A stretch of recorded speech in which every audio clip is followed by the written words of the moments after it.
Good morning, good morning, good morning. It's Wednesday. It's 2023 and it's time to stream. I can't believe that it's Wednesday, that it's 2023. I've got coffee, I've got cursey words, but not in the first few minutes of the video because apparently YouTube's cranky about that now. I've got congestion. I'm sure you can hear it. Yes, I am a little under the weather, but recovering. It is not a big deal. It is just a whole lot of blah. It's blah. And I have like fresh new luggage under my eyeballs because the weather in Middle Tennessee is so rude and kept me up most of the night. It's good to see you. I've missed you. Happy 2023. I hope you had a wonderful new year. We have a lot to talk about. So we're going to just get into all of it. We've got all of it to get into. This is not a look. We were not supposed to be doing a layered, we are supposed to be covered look. The wheels aren't coming off, but maybe they are. When I try to wear new things when I stream, I end up feeling like, what am I doing? This is why I always wear a t-shirt. It's time. We have lots to talk about. We're unveiling a new intro on the podcast episode that's dropping tomorrow. Why? Because I didn't get it recorded in time to be live today because I don't feel good. That's just the truth. That's just the truth. We have so much to cover today. I do have a hard stop because I have an interview and we've got some team meetings. I have a lot to catch up on, but we're going to try to get through it all. So today we're going to do like welcome back things, but we also are going to do the Jen Shah sentencing memo from the government. We're going to go over some of the highlights of that. We're not going to go over it in depth. If you want that, I've been putting some of these documents up in the members spaces and I'll ask the members if they want it to make it available. It's like 300 pages long, but there's a lot of text messages and stuff. I like going through the text messages and stuff. So we'll take a look at that. And then we have a lot to talk about what's going on in Idaho. There's been an arrest in the murders of the 4 college students in Moscow, Idaho. So we're going to go through what is happening. We're going to go through this new gag order that came out, or the non-dissemination order that came out yesterday, what that means for all of us, the defamation case that's connected to all of this, and the way that social media sleuthing maybe doesn't help the families of victims, and why it annoys me. Look, there's nothing wrong with asking questions. Questions are great.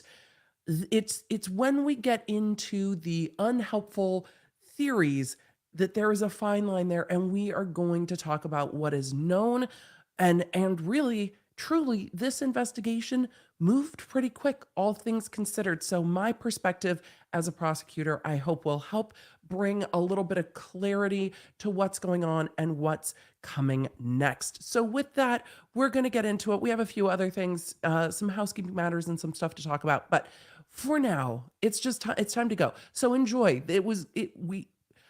Look, rolling out a new opener has made me nervous, but we're just one last time, just one more time. Let's go. Hey there. If we haven't met yet, I'm Emily D. Baker, the badass lawyer and everyone's favorite legal commentator. I'm the host of The Emily Show, and I break down the legal shit behind the news and pop culture stories we all want to talk about. I have been a licensed attorney for over 15 years, but this is not legal advice. I should warn you, I'm a big fan of the cursey words. This channel is where the law nerds unite to talk about facts, not fuckery. Yes, we're also going to sound balance the intro in the new year. Look, I see you all asking. I see you. I hear you. I know. It just hasn't happened, and some of that's me when I work on the thing, because I produce it in-house. We've got our team, and then I have to push buttons, and sometimes I don't. So I've already seen so many of you in the, why is my show notes are already giving me the business, and it's already triggering all of my ADHD. It's like, stop it. We've got a few housekeeping items to talk about. First of all, in the new year, we are rolling out new intros because I realize that I've been a lawyer like 17 years and I should probably update the 15 years. I mean, it feels like I could just leave it at 15 years forever, but it also feels like maybe it kind of matters. So I'm updating that, and we're taking some of the curse words out of the intro to accommodate some new rules here on the YouTube. So far, YouTube and I have been able to play well together. I would like to continue to play well with YouTube, so I will keep trying to play nicely with YouTube. So some of that are just changes that we're going to have to make, and that is okay with me. It needed to be updated. It's time to update it. Speaking of updates, I've seen a lot of you in the chat talking about my friend and friend of. Oh, my volume is low. I'm sorry. I was messing with things. That was my. When I'm in charge of the buttons, things don't always go well. Yes, I know the intro says I've been a lawyer for over 15 years. And I was like, I could let it ride. Over means like over, but also it's been like 17 and I'm like, so we just need to update it. So around the interwebs, other things are happening. And one of those things, and I've seen y'all chatting about it in the chat, is a friend of mine and friend of the channel, but not just like friend of the channel, but like friend of mine, Rick Hoeg, who suffered a stroke at the end of the year on December 30th. His wife and co-counsel has been keeping everyone up to date over on his channel. He's been on this channel. I've been over on his channel. I think I have a running curse jar on his channel to get away with my cursey words. I think we have it pretty well stocked. So I've seen a lot of you talking about it in the chat. I am not going to give updates outside of what his wife has shared. I will share with you that she and I have been in contact, that there is a large support network of those of us that stream, that that know Hoeg, that have done everything that we can to support him and his family. When they know how they can use other support, I will let you know. She will let you know, and we will keep you posted. But for now, my recommendation is, if you have videos you haven't caught up on Hoeg's channel, go watch them. It will help support his channel and earn ad revenue. If you haven't subscribed, go subscribe. It will keep you up to date in the community tab. So all of those, if you want to join as a channel member or join on his Patreon, those are all things that you can do to support him and his family until they figure out what they need. Right now, as you can imagine, they are in the throes of trying to figure out everything that comes next. It's just absolutely a heartbreaking. So with that, I'm going to keep referring you to Miss Hoeg's updates over on the YouTube channel. And that is a great way to support Hoeg and his content and bring a little bit of his light and laughter while he is recovering. The updates that we have gotten that she has not put up on the internet yet have all been incredibly positive. I'm sure those will be coming soon, but these are the updates on the community tab, and she keeps posting them. This was yesterday at about 5 p.m. that Rick continues to improve. All goals today were achieved. He is breathing on his own. He was extubated yesterday. We got a few words out of him. Sounds like a terrible Batman right now. I mean, if it's Lego Batman, it's not terrible. We like it. No special effect soundboard needed. I don't know what you're talking about. I don't know what that special effect board means. It's unclear to me what that's referring to. And he even asked why when the nurses asked him to do things during their test. We love this about Rick. It's like, but why do you want me to do that? But why? But why do you want me to do that? That's typical Rick, always needing to know why, which is a great sign. I have more things to say, but the thoughts are all a jumble at this moment. We understand. We completely understand, and we are sending all of the love and thoughts. It's okay that thoughts are a jumble. Thank you for continuing to be the hug we need. I laughed to myself as I thought about all of you trying to get up the elevator at once to see him. Yes, the internet is very overwhelming. And so with this, we can just put all of our love and well wishes in one place. So if you are the praying sort of person, and please do what you are comfortable with, I am asking for something very specific. If you want to pray that the right bed at the right rehab center will be available at the time we need, if we are all praying that, I will not worry about it. And that is needed as he moves out of the hospital into rehab before he transitions home. If you're not a praying person, I hope you don't think I'm crazy. There is no judgment. There is no judgment at all. I will keep you updated here and on Twitter. And so this is probably the best way to support, to leave comments here, to not flood Sharon's DMs. I know that there's been a flood of support. I imagine that that can be a bit overwhelming. And then I think you can end up in a position where you feel bad that you can't get back to everybody. But know that she has mentioned to us in all of the spaces where we've been talking about that she's seen all the love, and that all the love, it's just, she's like, it's so much. I'm like, it is.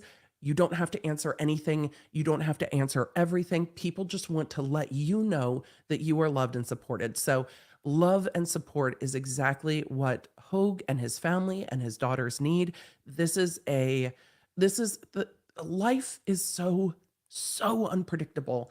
And this is not what they've ever expected. But if there's anything I know about Rick and his family, it's that they will come through this with humor and with light. And I'm scared for my friend, but I'm so optimistic because I've seen so many good updates from Sharon. So that's where we're at. Thank all of you for asking. I know you've been asking. It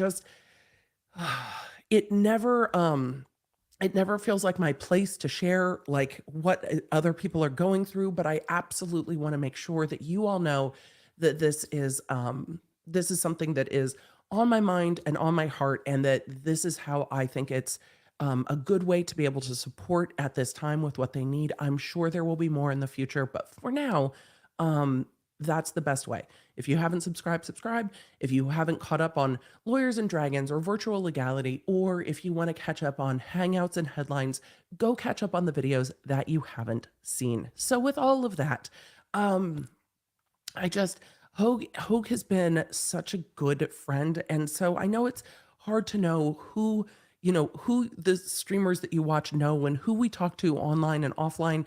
And Hoeg is one of the group that's in like the circle of trust who I have conversations with online and offline and truly enjoy, not just as a human, but as a content creator. We both have snarky teenagers. So I very much relate. So that's where I'm at. So thank all of you for your support. It feels like the wilderness, right? And that's, I think, what Sharon said on Twitter and has mentioned elsewhere. So that's, I think, the best place to support until we know more. So that's where it is. Thank you, thank you, thank you. So all the updates have been really encouraging, and I'm really optimistic for Hoeg. I know that I'm sure the first thing is going to be like, YouTube is going to punish me for taking time off of videos, and I want to make sure that he doesn't have to worry about the YouTube-y things, right? So we can make sure that he doesn't have to worry about the YouTube-y things. So with that, it is time to move on and talk about other things. In quick updates, I have not been covering the Tory Lanez prosecution much. I know that Natalie Lawyer Chick has been covering it. She went over a bunch of the evidence that's been released since the trial on her channel yesterday. So if you do not follow Natalie Lawyer Chick, she did a great breakdown of the audio of one of the key witnesses that was played in court. She talked about why it was played in court, how that happened. It was very weird to me because I know the prosecutors in that case, and I was like, it's just so weird to hear them on audio. It's just such a blast from another life for me, because that is the office I worked in, and I know the prosecutor. So it's weird. It's kind of weird to hear people sitting down and interviewing, because your work friends, you kind of see them in work mode, but then also not in work mode. It's kind of surreal. So Natalie Lawyer Chick broke that down. He was convicted. Sentencing has been put over. That's what happens. So go check out Natalie's live. She has a lot more of a breakdown on that. But I've been asked quite a lot about, are you going to be covering the Tory Lanez case? I knew that the Tory Lanez case was going to come to conclusion while I was offline. So there was a big part of me that was like, first, there's a lot of ancillary stuff going on in this case that I am not up to date on. Second, I was covering it from Twitter threads and just told all of you where those threads were that I was covering from people who were in court, which is vital to have people in court to cover these kinds of things. So I kind of sent you to, these are the people that I'm watching covering it. And I knew that I would feel pulled if a verdict came down while I was gone and offline, that I would feel pulled back. And so I have really been able to say, no, this is where excellent coverage was. And it is my goal in the new year to make sure that if I am not covering something, I can try to place you with coverage that I trust and that I have seen come through and delivered in a either neutral way or a way where I can say this is the perspective it's coming from. Like with Natalie Lawyer Chick, it's coming from the perspective of a defense attorney. But I love that about her because she will tell you where the defense attorney, she's like, shouldn't have done that. And there is a lot of that in the Tory Lanez case. So go check out her coverage over on her channel. It is absolutely excellent. So I will send you there for that. The mods have been sharing her links. We'll put them in the description as well for the replay crew. Love you. So thank you. I appreciate that. And let's see. I have been asked a lot about the Coffeezilla. I'm seeing it in the chat. Coffeezilla, Logan Paul. Look, I talked about this yesterday when I did a behind the scenes recording of the podcast with our members who caught that behind the scenes recording yesterday. I like Coffeezilla's coverage. I am down that rabbit hole. I don't know if there's anything for me to cover on that. There are no lawsuits at this time. Did Logan Paul say, I'll see you in court? Yes. Will that ever happen? I mean, anyone can sue anyone for anything. So maybe would that be a good use of funds? No, I don't think so. So am I watching that all unfold? Yes. Am I interested in watching that all unfold? Yes. Is there anything else I can add to that conversation right now other than going, y'all, are you watching this? No, I think Coffeezilla does a great job in their content. I think Steven's content is really, really great. I like the way he breaks down crypto scams. I've learned a lot about blockchain from him. So I recommend his content, and I recommend watching Logan Paul's response and seeing what you think. Is there anything legal to add? No, not really. There really isn't. Yet. If there is, though, I don't want Coffeezilla to get sued. I don't want anyone to get sued. But if it happens, will I cover it? Yep. Oh, damn. My coffee is sticking to my coaster thing. Somebody said, I see you in the chat. I didn't sleep. I went down the Coffeezilla rabbit hole. He makes great content. Different content from mine, very much more succinct. So for the way that Coffeezilla does content, it's very investigative, but it's never outcome determinative. What I like is when I look at Coffeezilla's content, what I see is I have questions. What about this? What about that? What about this? And trying to keep asking questions. And he tells you what questions he's asking. I love that transparency. And this seems scammy to me. Let me know what you think. Or this doesn't. But he mostly covers crypto scams. So at the end of the day, he's like, this seems like a scam, is it? And generally his instincts on these things are right. And you'll learn a lot about the crypto space from him. And I'm sure everybody has a bit of Schadenfreude, or Schadenfreude. I'm probably pronouncing that wrong. Looking at Logan Paul having another crypto issue, because there's been the other ones with things like Dink Doink. Okay. We need to continue on, and we need to roll. So we have lots to do today. I keep saying that. We have lots to do today. We're not even doing quick bits today because we have so much to do. I said it out at the beginning. I'm setting it out again. We are doing the Jen Shah sentencing stuff, and then we are going into all of the Idaho college murders. I am not going to get into details on the manner and cause. We are going to talk about the press conferences and the things that we learned. There's a lot of information in those press conferences that if you're just casually watching them, I don't know if everyone will pick up on, and we will do all of that together. So we've got 2 press conferences, we've got a defamation lawsuit, and we've got this non-dissemination order, which is basically a gag order. So, and then we will get to Q&A, and then we will go from there. So let us do one thing first. We have one thing that we need to do first. Today we have a sponsor. Yes, we do. I do not do a ton of sponsors on streams. You guys know that. But you also know my love for Jen Gerard and Gerard Cosmetics. Jen Gerard is a law nerd. Gerard Cosmetics is the lippy I use literally like 99% of the time that I'm not just wearing chapstick.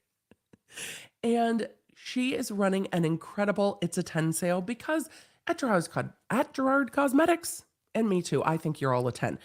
All single makeup items are $10. Depending on the product, that can be up to a 75% discount. It's over 58% off on the glosses. This one is Passion. I love it. The other one I wear all the time is Pink Frosting. And we have links for Gerard Cosmetics down below where you can just go to gerardcosmetics.com. This does exclude hair AF bundles and the teeth whitening and merch, but it includes all of the single item makeups, which is fantastic.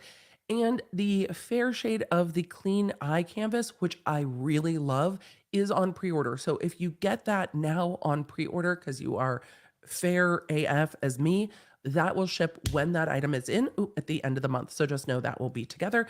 But this sale will run just for a few more days. So you need to go check it out now. Thank you, Jen Gerard, for the support. And thank you for the great lip gloss. Look, I love it. It doesn't get sticky on my mouth. So that, and mirror and light. Yes, it has a light. Yes, it has a light. So when I am in a restaurant that is not well lit, which I love to be in a dark restaurant. No one needs to see me. I just want to eat my food. You can still make your lips look great. So go check it out. Or if you want to wait till after stream, it's not going away right now, but in the next few days. So if you were catching the stream on the replay crew, hustle. Let us get into talking from Jen Gerard and her amazing lip gloss to Jen Shah and just y'all, it's all. Is my drive pulled up? No, it's not. This is a 300-page document. Let me know if you watched my coverage of Jen Shah's sentencing memo. Because if you have, you're going to appreciate what the government did here, or maybe you won't. Maybe you'll be like, hey, government, is that you being shady? You're going to have to let me know what you think. If it's shady or if it's brilliant. But it's in response to Jen Shah's sentencing memo that was very long, and you're going to have to go back. Look, you're going to have to go back through that video. It took me forever to get through it. There were lists. We went through so much with Jen Shah's sentencing memo, and then we went through like the forfeiture order and the shade with the fake bags and the fake jewelry. Oh my God, the shade. So the 300 pages the government has put forth are full of receipts, but there is a motion that came through yesterday. Today is the 4th, right? Yesterday, from Inner City Press, that we're going to talk about first, because Inner City Press is out here doing the heavy lifting, and I appreciate it. Look, Inner City Press. Dear Judge Stein, Inner City Press has been covering the above captioned criminal case, and this letter concerns the heavily redacted sentencing memorandum. Thank you. Thank you. Thank you. Thank you. Thank you. Thank you. It is heavily redacted. It was redonkulous.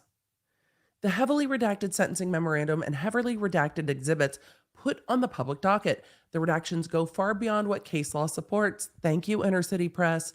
Inner City Press hereby opposes the redaction and moves that they be denied and or that it have an opportunity to be heard on the scope of the redactions and secrecy. Yes. Yes. Yes. Yes. Thank you. Thank you. It goes on to say representatives of the press must be given an opportunity to be heard on the question of their exclusion from court proceedings, and we have recognized a similar right of news media to intervene in this court to seek unsealing of documents filed in the court proceeding, and that is citing a 2019 case, Trump versus Deutsche Bank. I thank you. Thank you for doing the heavy lifting and saying, hey, why is this so redacted? Soul in the Shadow, Emily, I love you, but my sister is about to give birth. Look, replay crew today. Go meet baby. I'll be here. Don't you worry. And I'll be here on the replay crew. It's okay. You don't have to apologize to me. Law and Lumber said, I'm starting to change my mind on some of the media out there. The media is fighting redactions in the FTX bankruptcy. And well, I'm all here for it. Fighting in the FTX bankruptcy as well, and I'm all here for it. Look, I love this, and Inner City Press is a small independent media, and I'm glad that they took the time, energy, and money to fight back. Look, our country works well when we have a free press, an actually free press, not a corporate press that has an agenda, a free press that does this job. This job is what I want to see from the press. Hey, I've got questions. Excuse me? I have questions. Why don't you want me to see that? We should be able to see that. We should be able to know. I would like to tell people what's happening so they can make up their own mind. And I would like to ask you questions to give people the information. Thank you. What are you hiding from us? Free press. So I very much appreciate the inner city press for asking the questions and fighting the redactions. So inner city press is also over on Twitter. If you want to go follow their Twitter account, they do a really good job of this is what's happening. Thank you for that incredible work. We need more of that. And I have seen a lot of it in court coverage lately. A lot of good, this is just what's happening, which is why I am not really following media outlets particularly. I am now just following individual reporters, which is where my brain go. I'm in a tangent. Damn it, I feel it coming. It's like a sneeze.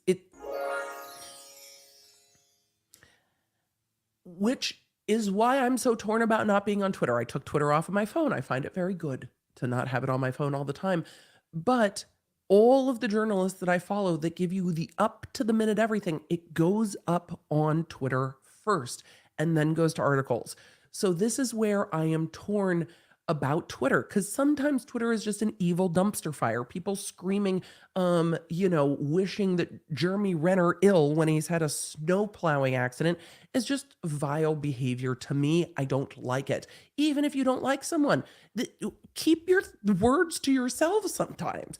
But that's not mine to police. I am not a hall monitor. I just opt out. Weird. It's weird. When I don't like something, I opt out of it. Hey, I don't like that. I'm just not going to engage, and I'm not going to do that because I don't like it. I'm not going to tell you to stop it. I'm just going to step away because I don't like it. But it all goes there first. So I've really narrowed down my Twitter to the court reporters that I trust, whose coverage is literally this thing happened, this thing happened, this thing happened. I saw this interesting thing happen. I don't know what it means yet, but this was interesting. This was a little aside. I overheard this in the hallway. Thank you. Thank you. So I've really narrowed it down to just those that I follow. And if I didn't do this, I would probably just wait for the articles. But with doing this, I want to know so I can share, and I want to keep on top of. So it is a push-pull. Taking it off my phone seems to be the right balance for me. And then going in on desktop and just covering or just following those outlets, reporters that I have had good track record with, and I appreciate that. So I will always retweet and share those who really give you the what's happening. It shouldn't be hard to just say, this thing happened. Why is that so hard? Just tell me what's happening. That's all. That's all. Andrea Todd, I literally hear Meredith Marks' voices in my head saying, I'm disengaging. I'm fast. Every time I was at BravoCon listening to Meredith Marks speak in person, I find her not just voice, but pattern of speech so enthralling. I'm just like, talk more. I'm fascinated. When do you have a podcast? Like, I would listen to the Meredith Marks podcast about anything forever because I like the way she talks. Is that weird to say? I just like the way she talks. Maybe that makes me strange. I very much pay attention to how people talk and how they sound, which is why listening to my own congested ass in my headphones makes me want to scream. Okay, let's talk about this 332 pages. 332 pages of Jen Shah sentencing memo from the government. And then, of course, there will be timestamps below as we move into all this stuff from Idaho. So let us go. Let us go. It is just, the government brought the tea. I have thoughts on this. First of all, there's a part of me, this is pure speculation. I need a pure speculation sound, but this is pure speculation. I wonder if the government attorneys, the AUSAs, watched Jen Shah proclaim innocence over and over again on the Housewives And we're reading her text messages and her emails behind the scenes, preparing for trial, going, the fuck is this? Like, there's the two Jen Shaws, the one that's on the show going, I'm innocent, bitch. And then the one who's texting these things. And I wonder if Jen Shaw's sentencing memo talking about the two Jen Shaws opened the door of opportunity for the government to be like, let me show you the Jen Shaw that we know. Let me show you the text messages that we've seen. Let us paint the other side of this picture for you. Because right now, what you have is one half of the image, but let me paint for you the other half of the image. And I just wonder if it gave the opportunity for the government to lay it all out. Because part of it is like, did y'all need to put that all in there? Because it's a lot of text messages. Like, I have never included exhibits like that to a sentencing memo. Then again, most of the time in state court, these things happened after trial and the court was already there and they heard all the shit anyway. So I just wonder how much glee. Look, prosecutors are human, man. Sometimes they get their feathers ruffled and they're like, oh yeah? Well, let me show you what I know. Let me just bring in some of the receipts. There's actually literal receipts. Preston, we're going to be doing this later on in the show. Yes, that's going to be happening today. So we will be talking about the defamation lawsuit for sure. So the government brought a little bit of shade. Look, but prosecutors can be petty, man. They're humans and they're lawyers. Lawyers can be petty. Lawyers kind of live to be petty. I mean, there's an appropriate level of pettiness in court, especially in criminal court when people are going to prison. But this is shade. This is it's my speculation, but look, they had to watch her on TV flaunting a lifestyle and they're like, here's the receipts. So let's just get into it all together. The government respectfully writes a 300-page document full of receipts in advance of the sentencing of defendant Jennifer Shaw, scheduled for January 6, 2023 at 2:30 p.m. Newsflash. It's no longer at 2:30 p.m. It's now at 10 a.m. They changed it yesterday. So for anyone attending, which isn't going to be me because I can't put my sick butt on a plane. It's so rude to do to everyone else and myself. The level of FOMO is real, but anyway, it's no longer at 2:30. It's now at 10 a.m. The court has probably realized they're going to need a bit more time. For nearly a decade, the defendant was an integral leader of a wide-ranging nationwide telemarketing fraud scheme that victimized thousands of innocent people. Many of those people were elderly and vulnerable. Jen admitted this in her plea. Did y'all listen to me read the transcript of her plea? Why has nobody covered that? Why am I? Whatever. I read the transcript of her plea. I was really happy to do it. So go listen to the transcript of her plea. Go listen to it. It is illuminating. I'll link that episode. I will be reminded to link that episode by my incredible moderators and producer tech who will make sure I do it. Many of those people suffered significant financial hardship and damage. Look, financial crimes are really hard to recover from, and there is a huge shame component in financial crimes, especially with people who are a little older. They don't want their kids yelling at them and being like, oh my God, Dad, how could you click that link and then call that number that said now they were going to magically fix your computer? Don't click the link. There is a tremendous component of shame that goes into cases like this where people are like, I don't know how I got here. And then I tried to fix it. And then I kept trying to fix it. And if we kind of destigmatize some of the shame and say, look, this can happen to anyone. And I've seen this on YouTube lately, people talking about their channels getting hacked. This has been going around quite a lot. This has been going on quite a lot with channels getting hacked. And it's someone posing as a sponsor and being like, here's the contract. But when you click the link to the contract, it puts the no-no things onto your computer and then ends up grabbing your passwords and taking over your YouTube channel. This is wide ranging, even for people who are tremendously savvy. The criminals are savvier than you are, no matter how savvy you are. You just have to be tremendously careful. I got one this morning on my phone that was like, your address is wrong for updating the shipping. If I was not paying attention or was busy, I could easily see like, well, I order shit on Amazon literally daily. I could see myself clicking a link and being like, yes, I need to do this.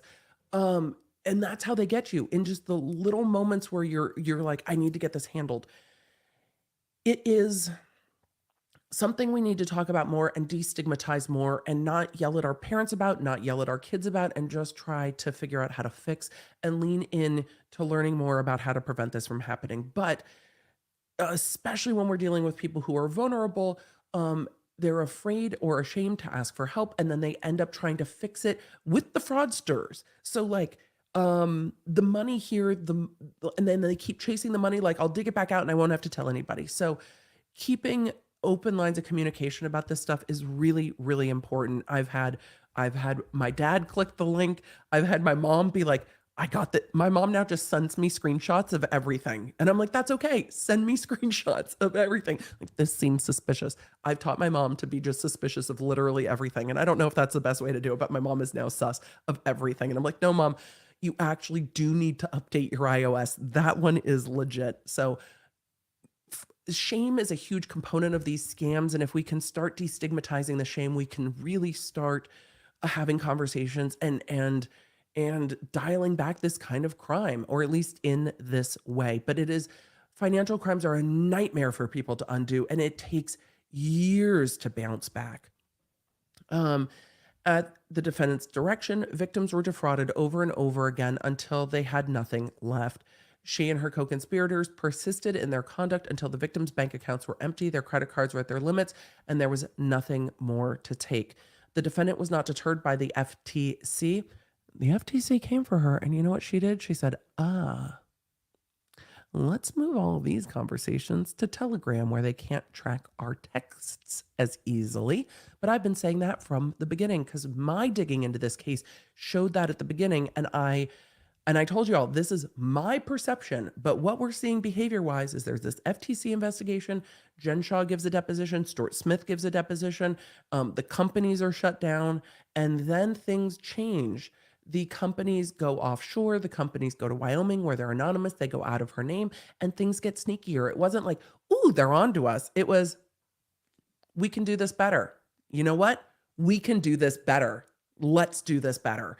And that's the point where I was like, don't tell me she didn't know. Don't tell me she didn't know. Don't tell me she didn't think that this was what was going on. After the FTC investigation, she knows. She knows. She knows. All right, let's keep going. The FTC investigations or enforcement actions, nor by learning dozens of her co-conspirators had been arrested by federal law enforcement before she went on Real Housewives. Pled guilty for their roles in the scheme and two were convicted at trial. To be clear, the defendant was not ignorant of these developments. She took a series of increasingly extravagant steps to conceal her criminal conduct from the authorities. It did not work, though. She directed others to lie. She put businesses and bank accounts in the names of others. She required payment in cash. She instructed others to delete text messages and electronic documents. She moved some of her operations overseas. She tried to put computers and other evidence beyond the reach of investigators. These efforts were not short-lived or narrow in scope. She engaged in a years-long comprehensive effort to hide her continued role in the scheme. This isn't a whoopsie-doodle muffin. This is a fraud scheme. Diane, to this point, is saying, I got a call yesterday saying their records show I owe late taxes and they can squash it for me if I call them back. I'm on disability and have been for several years. Don't owe any taxes. I didn't call them back. And you know what? The IRS isn't going to call you. They're going to send letters. Government agencies are going to send letters. All of those calls are bullshits. So let us continue. Despite defendant's best efforts, she got caught. She then went on a public offensive. Oh, this is where you know the prosecutors are a little bit salty. This would make me salty if I was the DA on this case. This would have made me salty. She then went on a public offensive and tried to profit off the charges by selling Justice for Jen merchandise. Yup. She pled guilty at the 11th hour only after receiving the government's trial exhibits and witness statements. You know what those witness statements included? Stu Smith's testimony. That's my guess. This is my guess, but it would have had to. It would have had to include Stu Smith, her right hand, Stu Chains. It would have had to include his statement because he was going to be one of the key witnesses against her. He was her right hand. I think Stu, and this is what I said at the beginning, Stu's best play is the second he talks to his lawyer is to say, call the feds, tell them I'll tell them anything. Call the feds, tell them I'll tell them anything. And it seems that that's what he did. You know why? Here's why. Nobody's talking about this either. Here's why. You want to know what? Stu Smith doesn't have a sentencing date yet. And here's more. What's more? You want to know more tea? Here's the tea. Let's do some more fucking tea. Here's the tea. While no one was looking in this case, a 13th defendant was charged and pled. Somebody else popped in. So Stu Smith has pled guilty to an added charge that include perjury. What we've learned is that perjury charge comes from Jen Shah directing him to lie to the FTC in the FTC investigation. Then we see a 13th defendant get picked up, indicted, and plead guilty. That 13th defendant is going to be sentenced the same day that Jen Shah is being sentenced. You know who doesn't have a sentencing date on the books? Stu Smith. You want to know why Stu Smith doesn't have a sentencing date on the books? My speculation is that it's because he's still working with the government to wrap all of this up, and the government will be asking for incredible leniency for him in his sentencing because of his cooperation with the government. That's why he hasn't been sentenced yet. That's why there's no sentencing date on the books, in my opinion. It's because he is working with the government. The feds do this. This is what they do. They cultivate assets to talk about the other people. When you have a 13 defendant fraud, the first person who can give you the most information is going to get the best deal. That's how it works. And if you think people aren't going to talk when they get arrested by the feds, especially in white collar crime, you are wrong. You are wrong. You are wrong. You are wrong. So Stu is, in my opinion, still working with the government, and that's why we don't see a sentencing date for him yet. They picked up another defendant. So Stu is cooperating. Stu has been cooperating since the beginning. Stu said at the beginning, hey, y'all, I don't need a pretrial date. We're good. I imagine that the first thing Stu did was, what do you want to know? I'll tell you everything. And that would have been smart. That would have been smart. That would have been the smartest play for Stu. Let's keep going about Jen Shah versus selling Justice for Jen merchandise. That's not what I would have suggested. That's not what I would have suggested at all. So I think the Stu witness statements were maybe one of the things that changed her opinion. In light of her conduct and post-arrest behavior, her belated expressions of remorse ring hollow. They're like, girl, we are not the Real Housewives and we are not Charmed. You are now just trying to save your butt and we don't care. They are the feds. The defendant is the most culpable person charged in this case. Do we need to say it one more time for the people in the back? The defendant is the most culpable person charged in the case. Most culpable.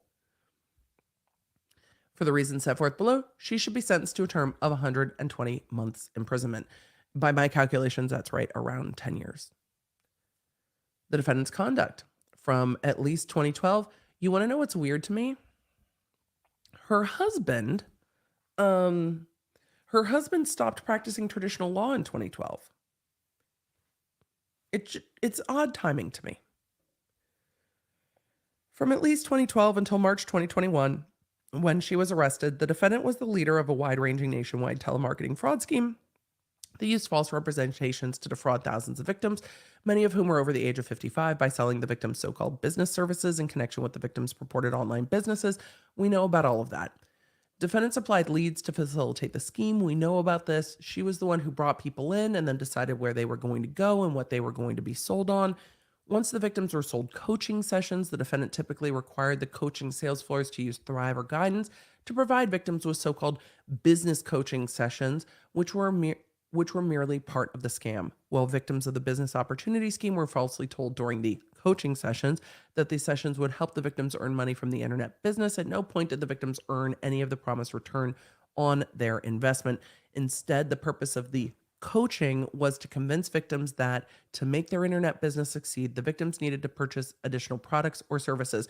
So we're going to sell coaching, and then during the coaching, we're just going to sell you on all the other stuff that we think that you need, including products, services, tax services. We're just going to keep milking all of the money.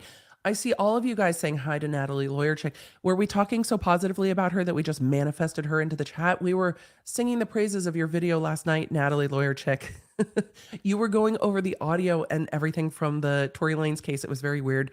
I used to work with DA Bott, so it was strange hearing his interview voice. I was like, it's so strange, but it was fun. It was fun watching you break that down. So I sent everyone to your video to watch that. So go watch Natalie's video breaking down that interview of Kelsey. It is fascinating. And she breaks down how that ended up coming in as evidence, because that was a whoopsie doodle. Isn't her husband a football coach? He was a big law attorney up until 2012 and then became a football coach. 2012 being the year of our Lord in which Jen Shah started taking part in this scheme. I don't know if those things are connected. It's just odd to me. It's just odd. It's just odd. So let's see. Oh, and the pre-sentencing report, the pre-sentence investigation report recommended 6 years. So the government's asking for 10. Jen Shah is asking for 3. The probation or whichever department does the PSR is asking for 6. I think 6 to 10 is reasonable. Could the judge go more? Yes, the judge can go more. They can. The judge gets to choose. Will the judge go more than 10? Unlikely. Consistent with her role as a leader of the business opportunity scheme, defendant frequently controlled which sales floors were permitted to sell the victims additional products and services. So she was directing where people were going. Like, this group of clients is going here to be milked, this group of clients is going there, and she would direct how they would move around. After the victims were sold additional bogus products by the tax floor, their information was transferred at the defendant's direction to an upsell floor that sold the victims yet more services and products, including a custom website and marketing for their website. The defendant and her co-conspirators knew that the victims, many of whom were elderly, sometimes lacked the basic ability to use a computer and often had limited financial resources, but were typically sold many different products and services before their credit limits had been reached. This is what I'm interested about. This is the stuff that's most interesting to me. The defendant facilitated a continuation of the business opportunity scheme after the FTC tried to shut it down. Look, man, the unmitigated gall it takes to sit down with the FTC, be investigated, be deposed, have businesses shut down, and then just shift is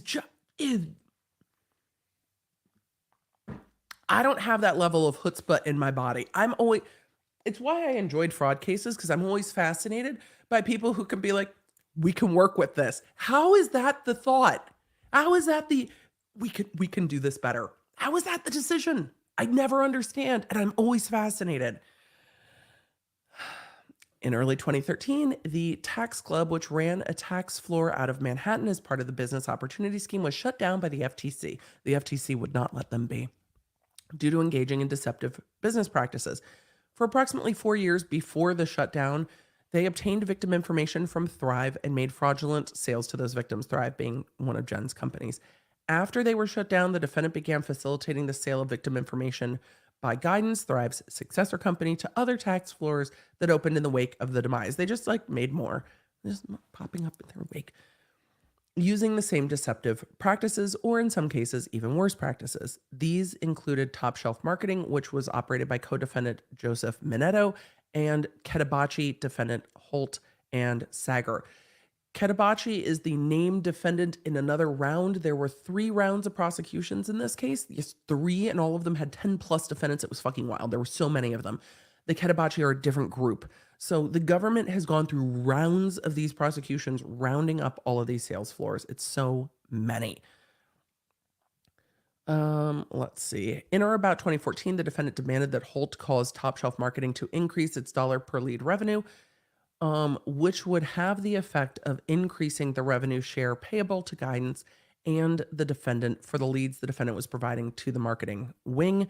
The victims defrauded by these sales floors were provided so-called fulfillment of the business plans and other products by fulfillment companies, including Prestige Worldwide, operated by Ketabachi defendant Raymond Quills. The defendant concealed her criminal conduct from the FTC. Look, man. Once we get into the text messages about the FTC, it's I want to know if it changes your opinion on the way people talk about what Jen's husband knew or did not know. Oh. In April 2015, the defendant gave sworn testimony as part of the FTC's investigation of Top Shelf Marketing. During her testimony, defendant admitted providing leads to Holt and Top Shelf while she was employed by Thrive, but she falsely denied engaging in any lead brokering on behalf of Guidance. In truth, Reliable Business Consultants paid the defendant $5,000 per week for her role in obtaining leads for that business, in addition to fees payable by that business, by Reliable Business Consultants to Guidance. So they were all enmeshed. After the FTC sued Top Shelf Marketing, Reliable Business Consultants, Holt, and others in 2016, the defendant continued to provide leads to Louis Gavarona, who operated the tax floor that employed many of the Reliable Business Consultants salespeople after the FTC shut it down. So they all just shifted, is what this alleges. By early 2016, the FTC's investigation shifted focus to the deceptive business practices at Thrive and Guidance. There's 2. This is the 2015 investigation. This is the 2016 investigation. Yeah. The defendant persisted in her criminal conduct, but took additional steps to conceal it from the FTC, which I've been saying since the beginning of this. Specifically, while the defendant had previously received payment from Thrive and Guidance by direct deposit in 2016, she began to funnel her compensation for participating in the fraud scheme into her bank accounts via structured cash deposits. When they mean structured, they are generally referring to making sure that the deposits are done in a way that they're not going to raise reporting red flags and other red flags that can often be charged also as money laundering, which was charged here. She only pled to the wire fraud, not the money laundering, but it was charged here. Shortly thereafter, as the FTC's scrutiny of Guidance intensified, the defendant and her co-conspirators sought to reorganize the operations. They're looking at us. Let's just do it differently. And they reorganized it into 2 separate companies, Red Steel and Learning Systems. Were they all watching Zoolander? And they were like, I know what we're going to do. It's not going to be Blue Steel. It's going to be Red Steel. Like, is that what happened? I guess when you have this many companies, you have to find a way to name them. Yes, Julie, Prestige Worldwide, like from Step Brothers. I think they're just pulling company names from movies. Alternative meaning to nevertheless, she persisted. I mean, that's totally fair. This is why I live stream, because chat is amazing. The defendant controlled Red Steel, which handled lead sales, and aspects of Learning Systems, which handled so-called fulfillment. Though at the defendant's direction, the bank accounts for these entities were placed in the name of third parties to conceal the defendant's control of them. November 18th text messages from defendant to co-defendant Stuart Smith stating, among other things, Red Steel is my thing. The data was always mine. These are my contacts, my leads, and her payments from Red Steel are not even my entire salary. That's Jen telling Stuart, Red Steel is my thing. Mine. Also in 2016, the defendant instructed others, including Quills, to switch from regular text messaging to encrypted messaging application to discuss, Telegram, to discuss their involvement in the business opportunity scheme. Quills understood that the defendant was attempting to eliminate a paper trail of their communication. Despite Shah's attempt to switch Quill to encrypted application, their communications continued, at least in part, by unencrypted text messages, which they have. Michelle M. on it. We'll figure out what we're going to use purple steel for. Stuart knows where everything is, which is why Stuart doesn't have a sentencing date yet. The defendant directly targeted victims by operating a sales floor in early 2017. This is after the FTC. This is after the 2016 investigation and the 2015. The FTC sued Thrive and Guidance for engaging in deceptive business practices. The defendant, in partnership with co-defendant Stuart Smith, continued to operate Red Steel and sold leads to coaching and sales floors throughout New Jersey, Washington, Nevada, Utah, including sales floors operated by Handren in Utah and New Jersey. Around the same time, the defendant with Smith's assistant opened, excuse me. Well, that came out of nowhere. How rude. Apologies to your ears. Around the same time, with defendant Stuart Smith's assistants, opened her own sales floor in Manhattan called Mastery Pro Group, MPG, further exploiting the victims of the business opportunity scheme. The defendant ran the day-to-day operations of MPG and hired many sales and administrative personnel to work at MPG who had previously worked for Reliable Business Consultants and its successor run entirely by Louis Gaverna. Thus, beginning in 2017, the defendant not only controlled the flow of leads from Red Steel through coaching and tax floors onto her own marketing upsell floor. She also directly supervised the salespeople at MPG who spent all day, every day, lying to victims and telling them that they could earn money through their internet business if they purchased products and services of little or no value, such as website and marketing services referenced above. So they're just like laying it all out. All of it. All of it. Around this time, defendant had a telling interaction with Quills after a meeting in Manhattan. Specifically, Quills told the defendant that the, quote, drop shipping services that MPG sold were one of the worst things he had seen. He explained to the defendant that it was impossible for the customers to make money with this service because the prices that were being charged for the products to resell could easily be found cheaper elsewhere online, so no one would ever buy these products from the victims' businesses. Text messages exchanged with defendant in March 2017. He warned the defendant that dropshipping was insanely challenging for victims to make money. Quills also told the defendant that corporate credit was merely a cheap probing method to get a victim to lower their guard so that the sales representative could learn how many assets the victim had in order to eventually talk them into spending all of those assets. He explained that corporate credit very rarely actually resulted in someone getting funding because the victims had no real businesses, and that even if they did get funding, they would have to personally guarantee the funds. Quills told the defendant that doing so would result in a financial disaster for victims and explained to defendant that these social media services she had sold had no value and violate the social media platform's terms of service. Well, there's that. Oh, sorry.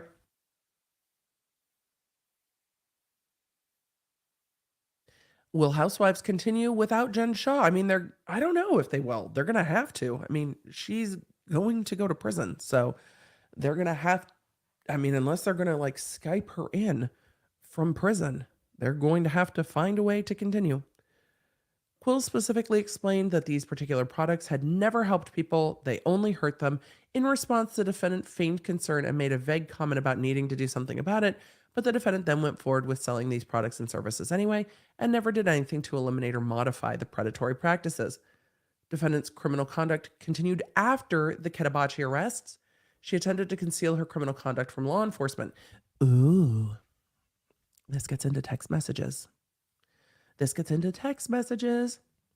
On March 21st, 2017, prior to filming of Real Housewives of Salt Lake City, several individuals, including Sinclair and I'm not even going to try, Finachiro, were arrested as part of the Ketabachi case. The defendant was immediately aware of those arrests and fully understood their import. For example, in the evening on the day of those arrests, Quills texted the defendant a link to the government's press release announcing the charges. The defendant responded, "Holy fucking shit." Because look, after the FTC investigates twice and sues and shuts down the business, after all of it, then people start getting arrested. I imagine holy fucking shit is exactly the response. Shortly after those arrests, the defendant communicated with co-conspirators, including Smith, about shifting to working from home and keeping computers out of the office to avoid evidence being seized by law enforcement. You knew. Notwithstanding the Katabachi arrest, the defendant persisted. Nevertheless, the defendant persisted in her criminal conduct through both her operation of MPG. See, it's interesting because in Jen Shah's, I've just interrupted myself, in Jen Shah's sentencing memo, Jen Shah says, look, I was going through a lot of stuff in my life with all of this, and so I never went back to the sales floor because of the stuff I had going on in my personal life. And the government is framing that as, no. These people got arrested and you were hiding so that the government couldn't come and seize all the computers and arrest you too. It's a different thing.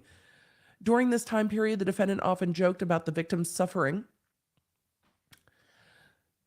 That's unfortunate. And her employees' ability to victimize them. For example, in October 2017, the defendant texted some of her employees about a victim who was attempting to attain a refund after the victim realized she had been defrauded. Quote, "Do we need to refund this victim name, Lady?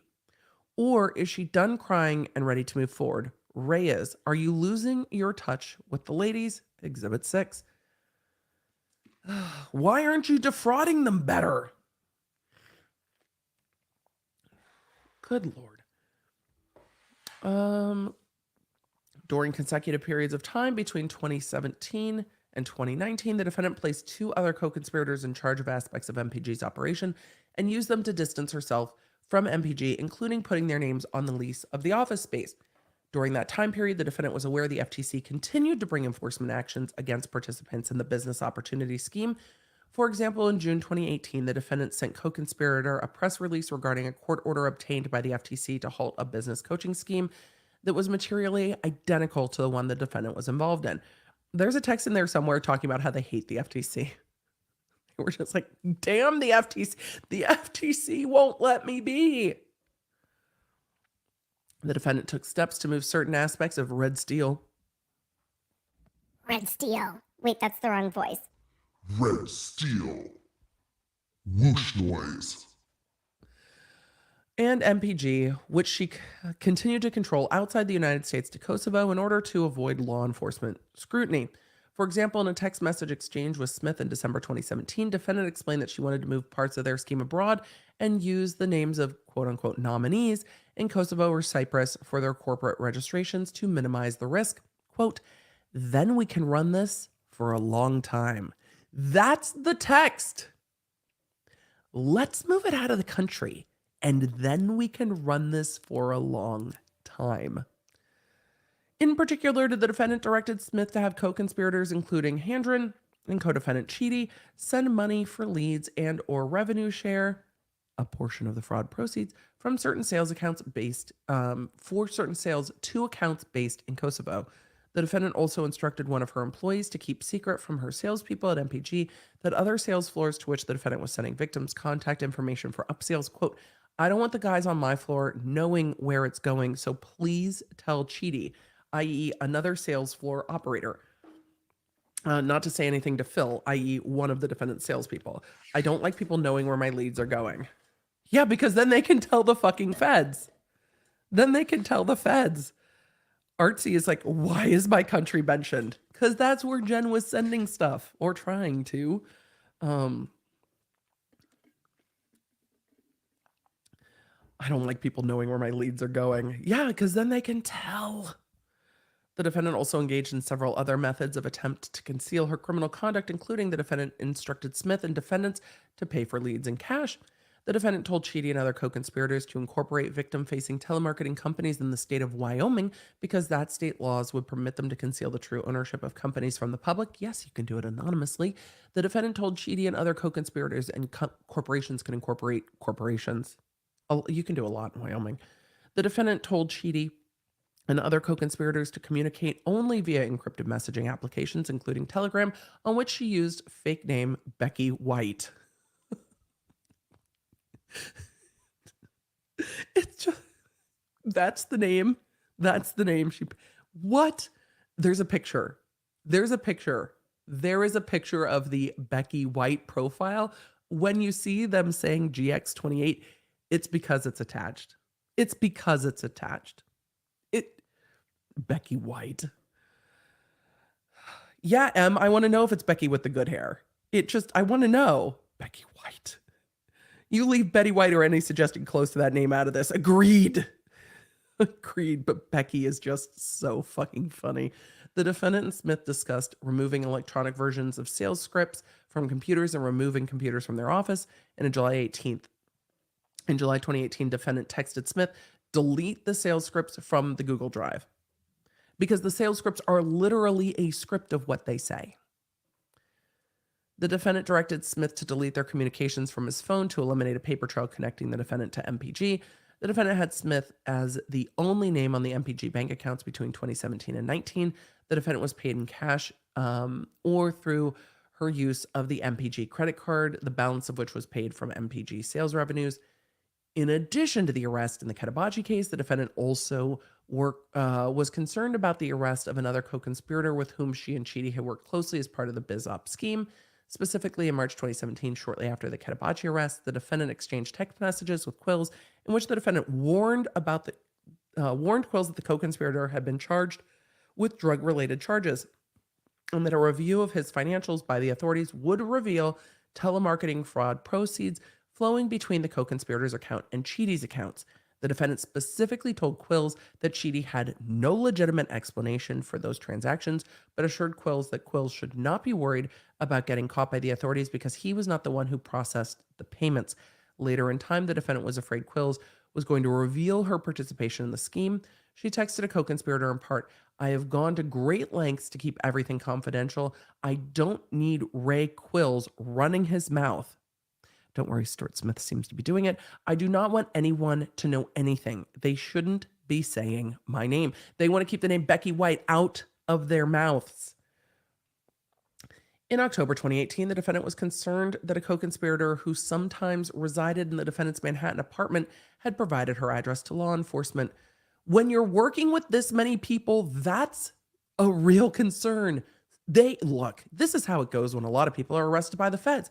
Hi, feds. Yes, I know you're concerned about me, but let me tell you what I know about them. That's what brought down the entire college admission scandal. Some dude not related to the college admission scandal got popped by the feds and said, hey, yeah, I know what you have on me is a thing, but also let me trade in this valuable asset of information that I have about this coach that's taking bribes to get kids into college over here. And it unraveled the entire college admission scheme. The entire college admission scandal. That is what they do. In expressing her frustration to Smith about the potential disclosure of her name and place of residence, she wrote, among other things, look, bitch, I'm doing you a favor. You aren't on the lease and you don't pay rent. Therefore, you don't live here. If someone is doing you a favor, you bring my name into a criminal federal prosecution case. My home is my place of refuge.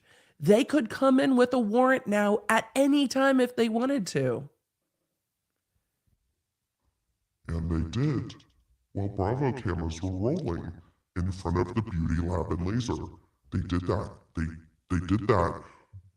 But then they're on the show with Jen saying that if Meredith had anything to do with this, if this had anything to do with it, she knew who had to do with it. I'm going to have to go back and watch that whole plot line. She knew who had to do with it. She knew who had to deal with it because she said this, look, bitch, I'm doing you a favor. You aren't on the lease. You don't pay rent. Therefore, you don't live here. If someone is doing you a favor, you bring my name into a criminal federal prosecution case. My home is my place of refuge. They could come in with a warrant now at any time if they wanted to. Plus, Mercedes' house has all my last 3 years of everything next to my DNA results when I had to apply to live here. I have questions about DNA to live somewhere. I have questions about that.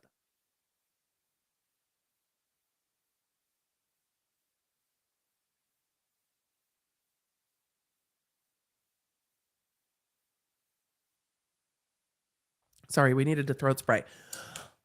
This was Jen's text to Stuart Smith talking about someone else. I want to know about the DNA test. Is this a level of bougie that I don't know? Everything next to my DNA results when I had to apply to live there. Is this a non sequitur? Is this a thing? I have so many questions. I have so many questions about this, but we need to keep going. At the same time she was taking steps to conceal her role in the scheme, the defendant's day-to-day involvement in the scheme became increasingly more significant and direct. For example, in January 2018, she was consulted by employees at MPG as how to avoid chargebacks. Chargebacks being somebody being like, I didn't get what I wanted, so I'm going to charge it back on the card by particular victims that could damage their company's ability to process victims' payments. Yeah, if you get too many chargebacks, the processing companies will shut you down and you won't be able to process credit cards. In particular, the defendant inquired with a co-conspirator about a particular customer who had attempted to charge back.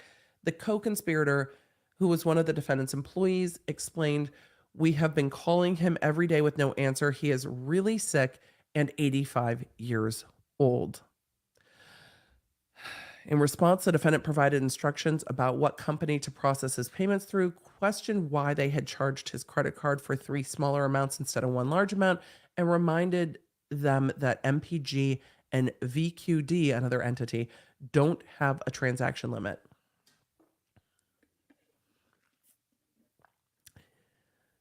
In April 2018, one of the defendant's employees at MPG informed the defendant that he had tried to be on the phone with 2 victims when they called the credit card company to raise their credit limit, but that he was unsuccessful in doing so, and noted that the victims' credit limits are so low that they may have to spread the fraudulent charges across 3 cards.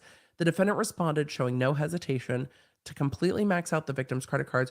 We can run 2 cards on 2 different merchant accounts, so run 1 card on MPG and 1 on our backup account. No, that's fine. It's fine. If you're going to max out their credit, here's the way to do it so it doesn't look sus. In another example, in June 2018, when the defendant was displeased with the amount of fraud proceeds her employees at MPG were generating for her, she texted them, "I'm coming in to set appointments for these guys tomorrow. Please get my 24-karat gold headset with diamond-encrusted mouthpiece ready. Poppy needs money for the weekend, and a co-conspirator needs baby mama money."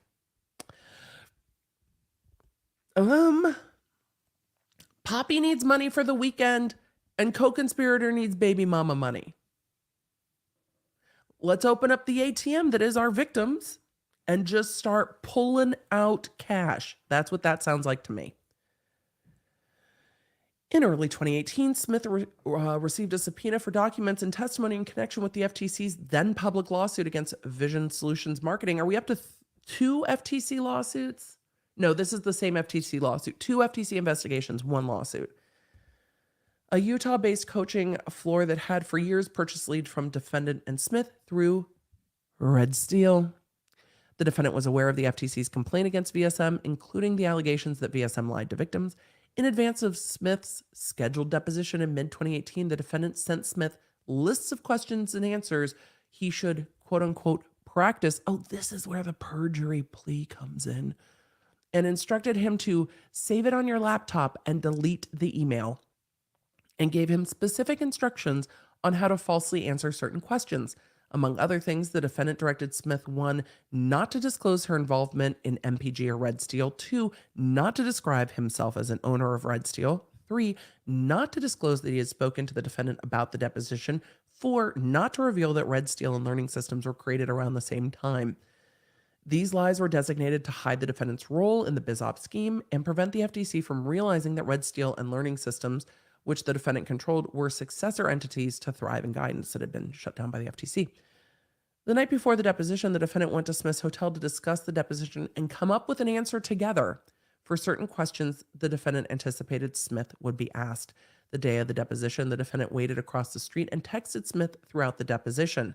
Text message in which defendant told Smith during the deposition, "I'm sitting across the street in case I need to come rescue you," in which the defendant directed Smith what to say to his attorney before the deposition. The defendant's criminal conduct continued after Chidi arrest, and she continued to attempt to conceal her conduct from law enforcement. Between 2018 and 2019, the defendant sold hand-drawn leads, which hand-drawn used to sell coaching services, and this goes through that time period. It's a lot more of the same, of her and Smith continuing to participate. Let's see. Notwithstanding her apparent concerns about her co-conspirators being apprehended, approximately 2 months later in March 2019, the defendant sent text messages praising her employees at MPG for a day in which they defrauded no fewer than 7 victims out of a total of more than $15,000. I hope this is a good sign for a record week. Approximately 3 weeks later, the defendant was continuing to monitor the status of the defendants in the Ketabachi case, including by Google searches and docket alerts regarding co-conspirators Jason Sager and Arash Ketabachi. So she is still looking at what they're doing. This March 2019, this is as they're getting underway, filming a reality show about her life. And in her sentencing memo, what she said is she was rebuilding herself as a glamorous Real Housewife of Salt Lake City and a businesswoman, and she was done with all of this. But what the government is saying in this is she wasn't fucking done. She's texting them, "Congrats on a record week. You scammed 7 people today. Let's keep the money rolling."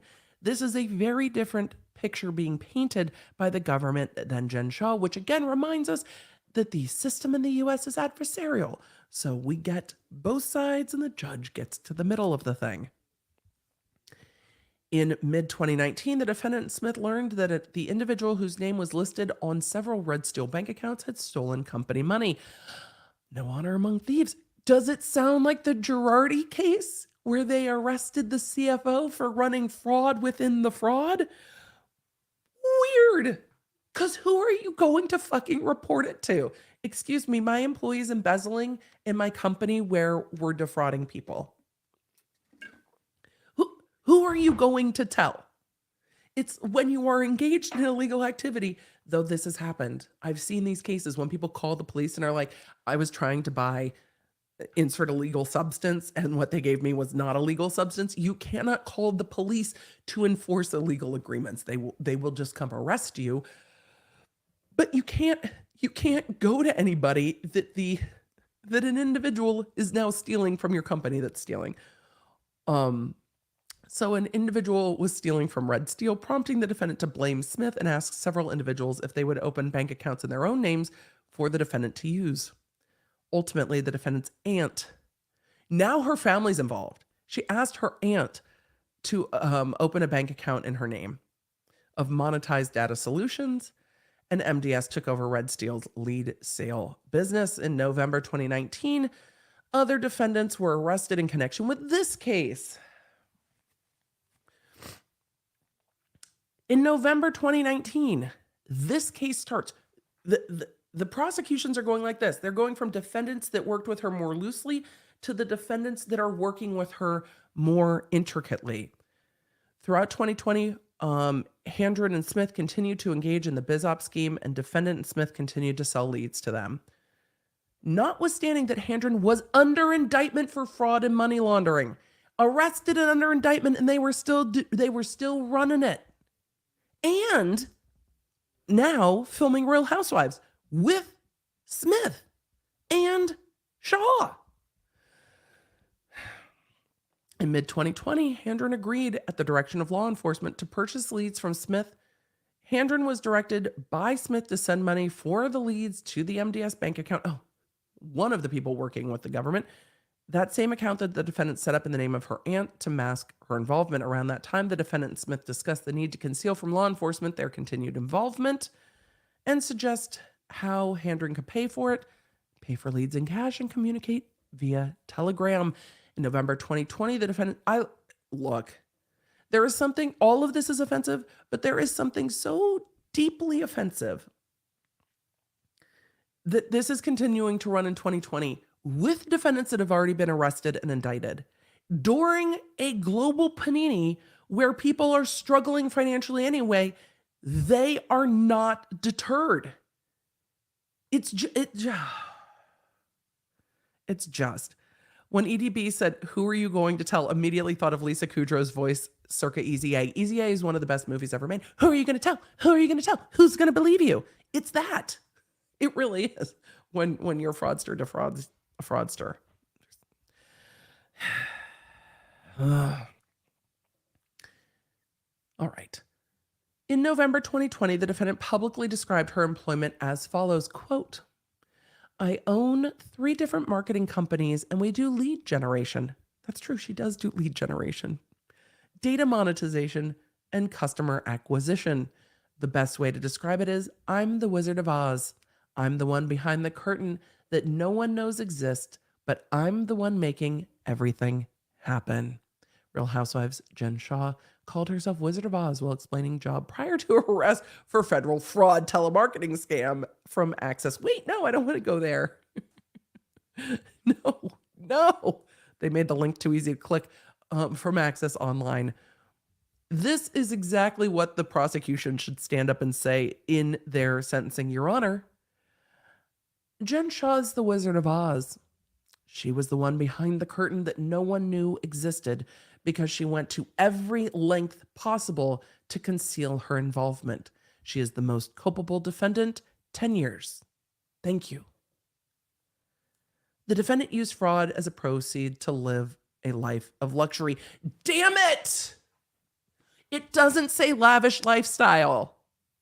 Look. There needs to be a Fed playbook. We go with lavish lifestyle. Lavish lifestyle. That's the words we use in every single one of these reality cases. All of the cases, all of the rich people. Lavish lifestyle, not life of luxury. Killing our bingo cards, damn it. I know. All of you in the chat are like, so close. So close. We're so close to lavish lifestyle. They're synonymous. We'll use life of luxury and lavish lifestyle synonymously. In the years leading up to the defendant's arrest, the defendant used her profits from the BizOp scheme, which inflicted serious financial injury on untold elderly and vulnerable Americans, to live a life of luxury, to live a lavish lifestyle. The defendant rented a 9,420 square foot mansion in Park City, Utah. How many people do you need to help you clean it? Because that's a lot of square feet. I before we moved to Middle Tennessee, I lived in 900 square feet. It was so delightfully easy to clean. Sorry, let's hear more about this house. And this is part of it.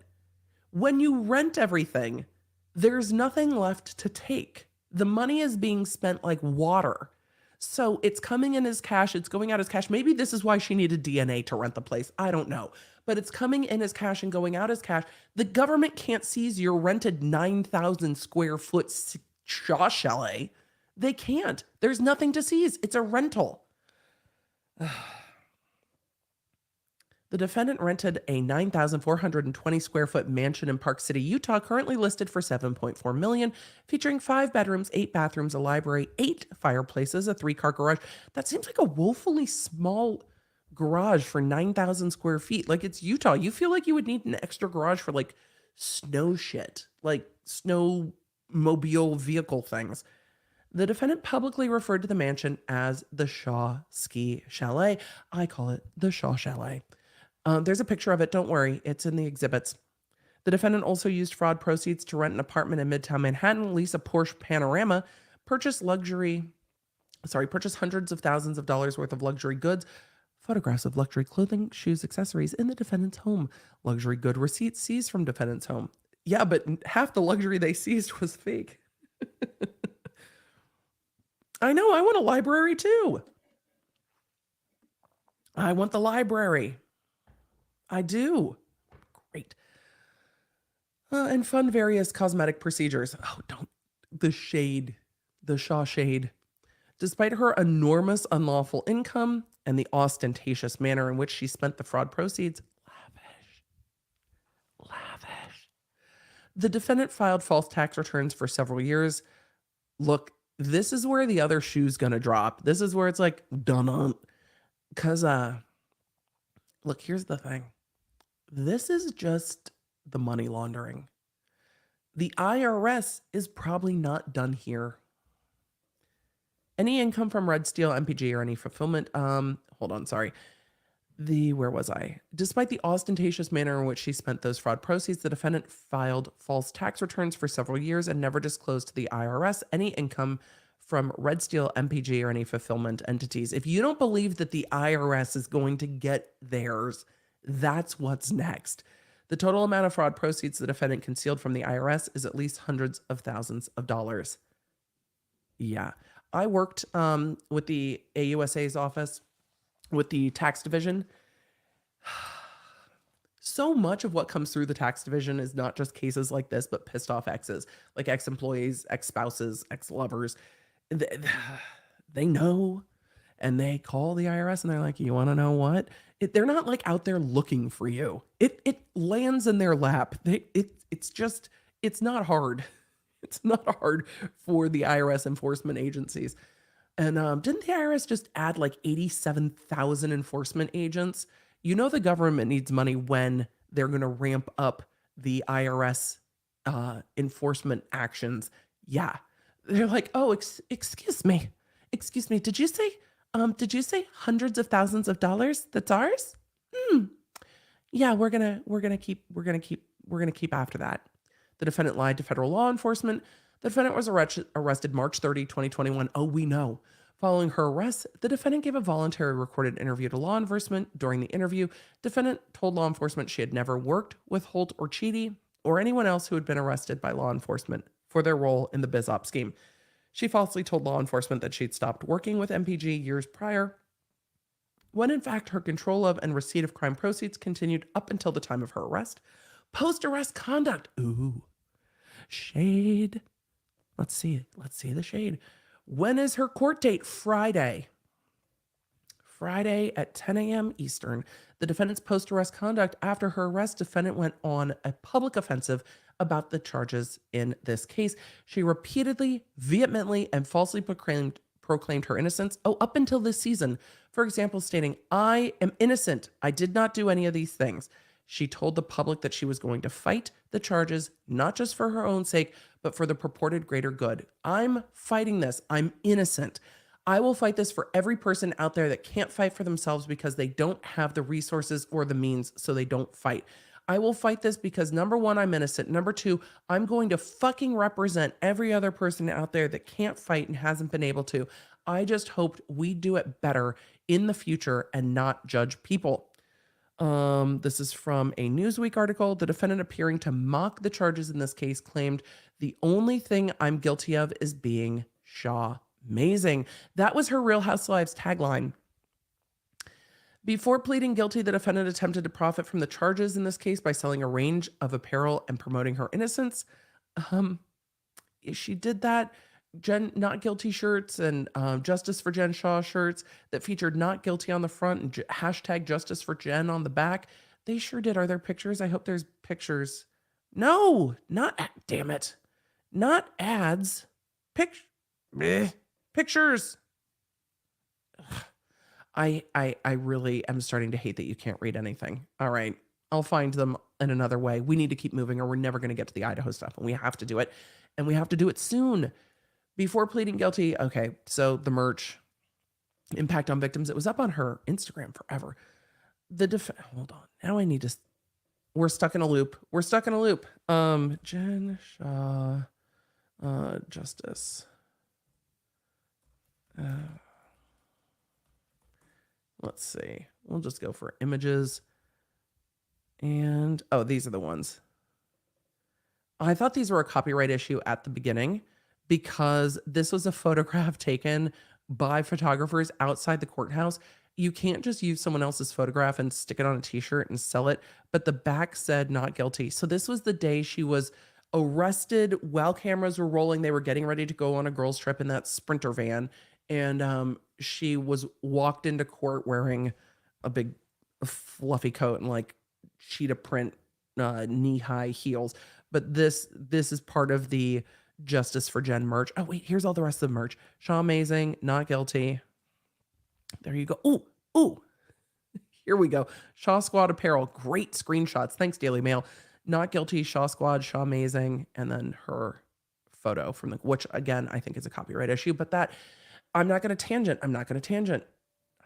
I'm telling myself, not y'all at this point. I'm just telling myself that. Okay. Let us continue. Impact on the victims.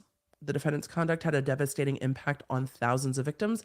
This court is familiar with the typical harms to the victims from the testimony of several victims in the Katabachi case and from victim impact statements received in connection with other sentencings in this case and the Katabachi case.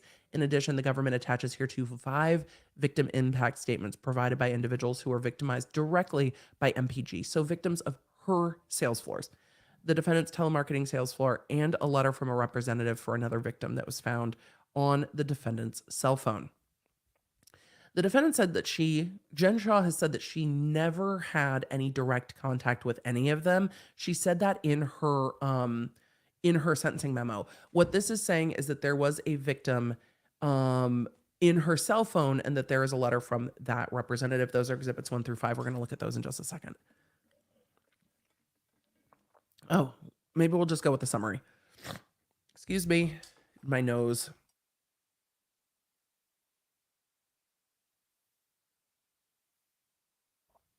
Victim 1 is a widow in her mid-70s who was prepared to travel from California to New York to testify at the defendant's trial. In her statement, she describes how she was misled and abused by the defendant's salespeople and other participants in the scheme. She explains that, quote, "The mental anguish is still with me today, and the guilt I harbor from being so vulnerable and an easy prey to such sharks still swim in my mind." Shame. She asks that the punishment fit the crime, and this is not their fault. But it's one of the hard things to overcome here.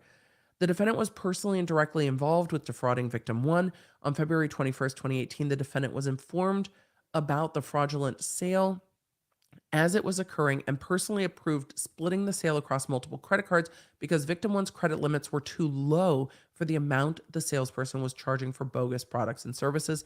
When the defendant's salespeople texted the defendant that he had convinced victim 1 to pay more than a typical sale, nearly $10,000, she added, she's laughing, nearly $10,000, and added, she's laughing and excited, and I think she's in love with me, LOL.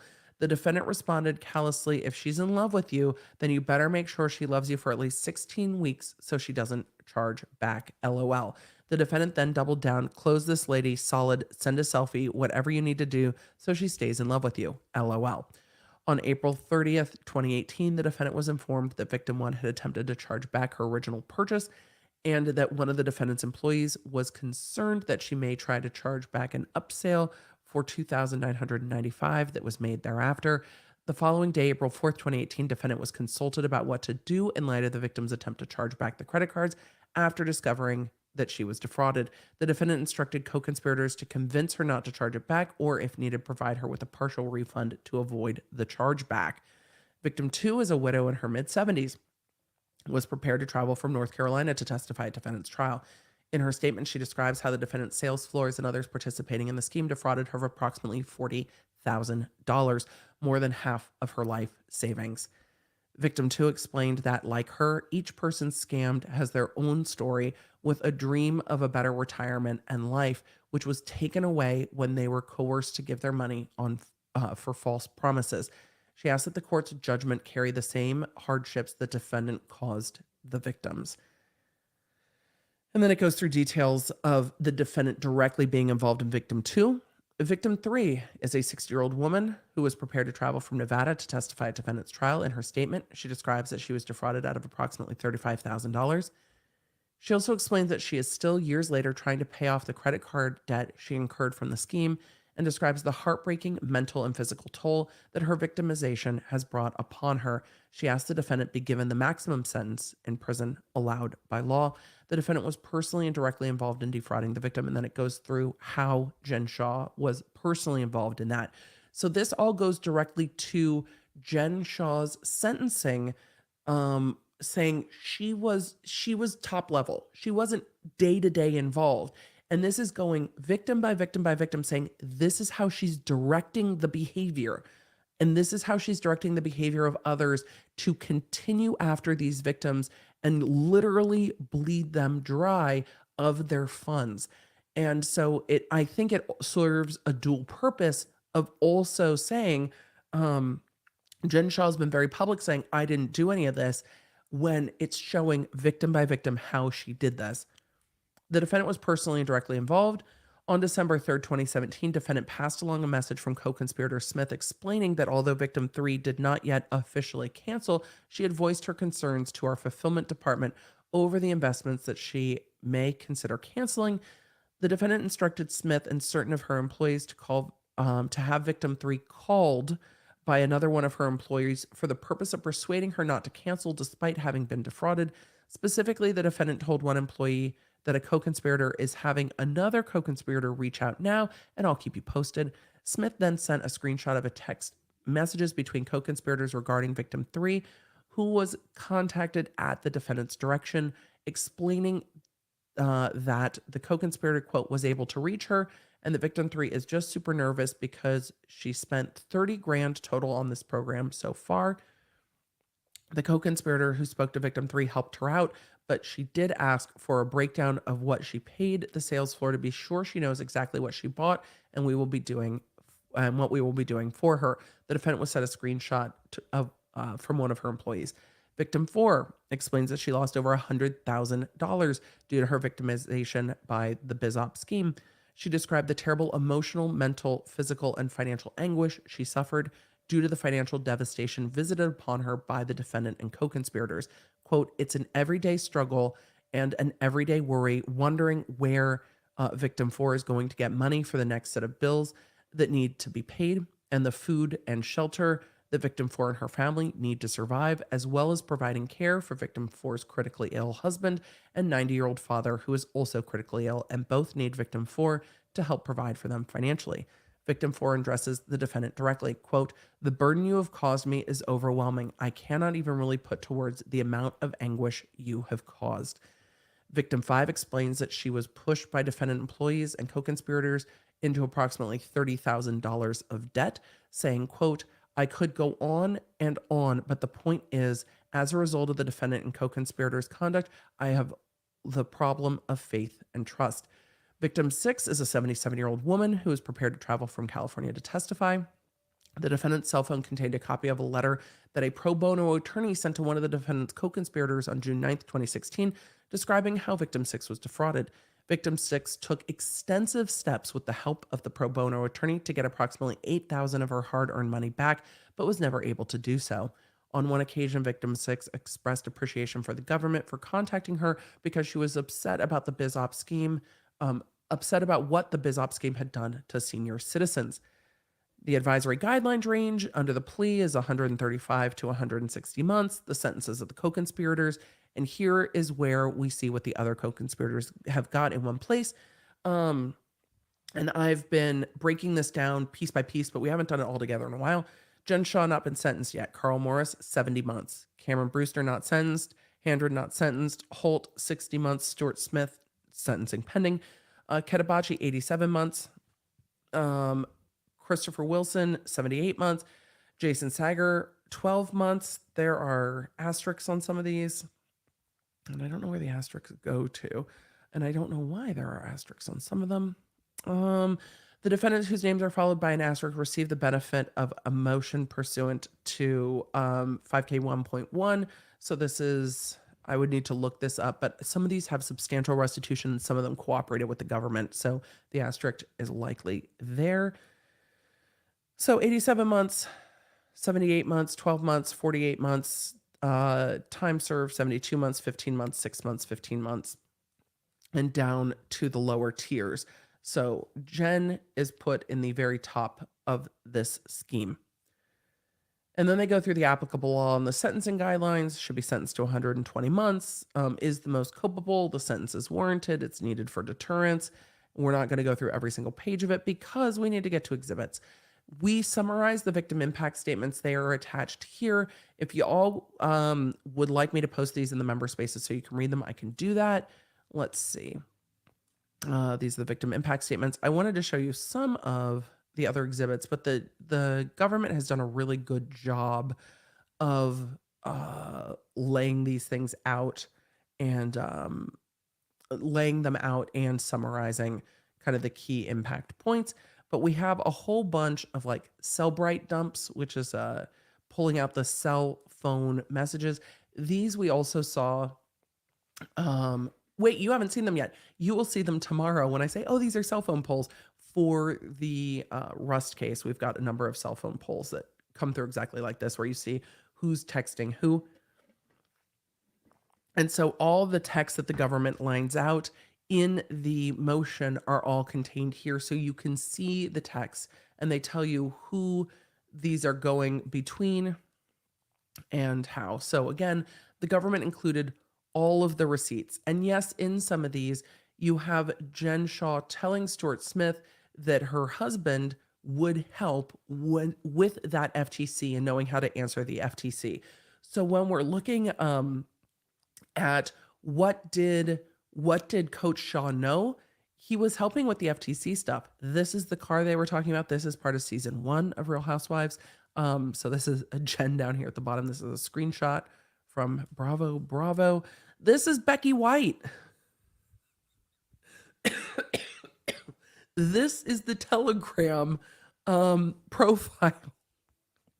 This is it. This is it. So Jen Shah posing for the Telegram closet, photographed full of goods. Well, that were then taken by the government.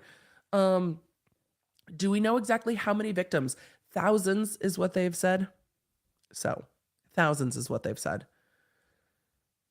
More of the closet. This is from the Shaw Chalet. We saw this bag up here, the iridescent one this season. I remember because it caught my eye because I like the iridescent Vuitton bags, though they seem hideously impractical to me. But I like them nonetheless. So, you know, we got the boots with the fur. Oh, we get a close up of the bag. I love the iridescent bags, but they just don't seem practical. They don't seem practical. I'm not going to shop purses. But we saw a lot of these bags listed in the things. These are all the things that were seized. This is the Shaw Chalet that was rented. Receipts from Gucci. Some of these are in 2020. I'm like, when are you shopping? This one's from 2019 in New York, 2018. So yeah, there are a ton of actual luxury receipts listed. I don't know what the notations are, whether these were returned or not, because some of those look like notations you would make if you're returning things. Some of these might be the government. They shouldn't mark on them like that though. So these are 2018, a whole bunch of literal actual receipts. I don't know what this is. This was on the show though. The Gucci belt bag, everybody was very big fans of. So receipts on receipts on receipts. And of course, my system's going slow. What is this from Homeland Security? This is receipts. Jewelers, Vuitton in January 2020. More jewelers, just all the stuff. Emails back and forth over what was happening with Thrive. We've got Salesforce scripts in here. How much money is being made. Keeping everybody in the loop on money that's being made off the sales floors. And look, they are paying people to help them defraud and never deliver these things. Can you please get me a breakdown of what these customers purchased? Who is this? From Ryan to like the whole group Jason, I love you. You are a cute little man. Hey, bud, can we ask Tucker exactly what he needs to be on the first report and we won't have to send 47 reports? You're a B student. I need you to be an A student. My teacher called me a piece of shit. I saw her the other day driving a piece of shit. I don't want to see 6 email threads next week. Let's get the first one right so I don't look like I had all of my classes in the same room. Okay, kids, put away math books. It's time for gym class. What is that?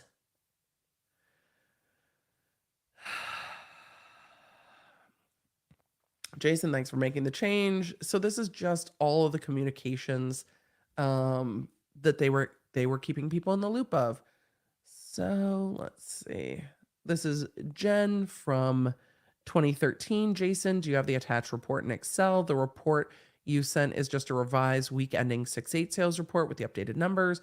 Are you paying us for Franklin split because the payment amount discrepancy is 3,000? Like, this is involved in the business.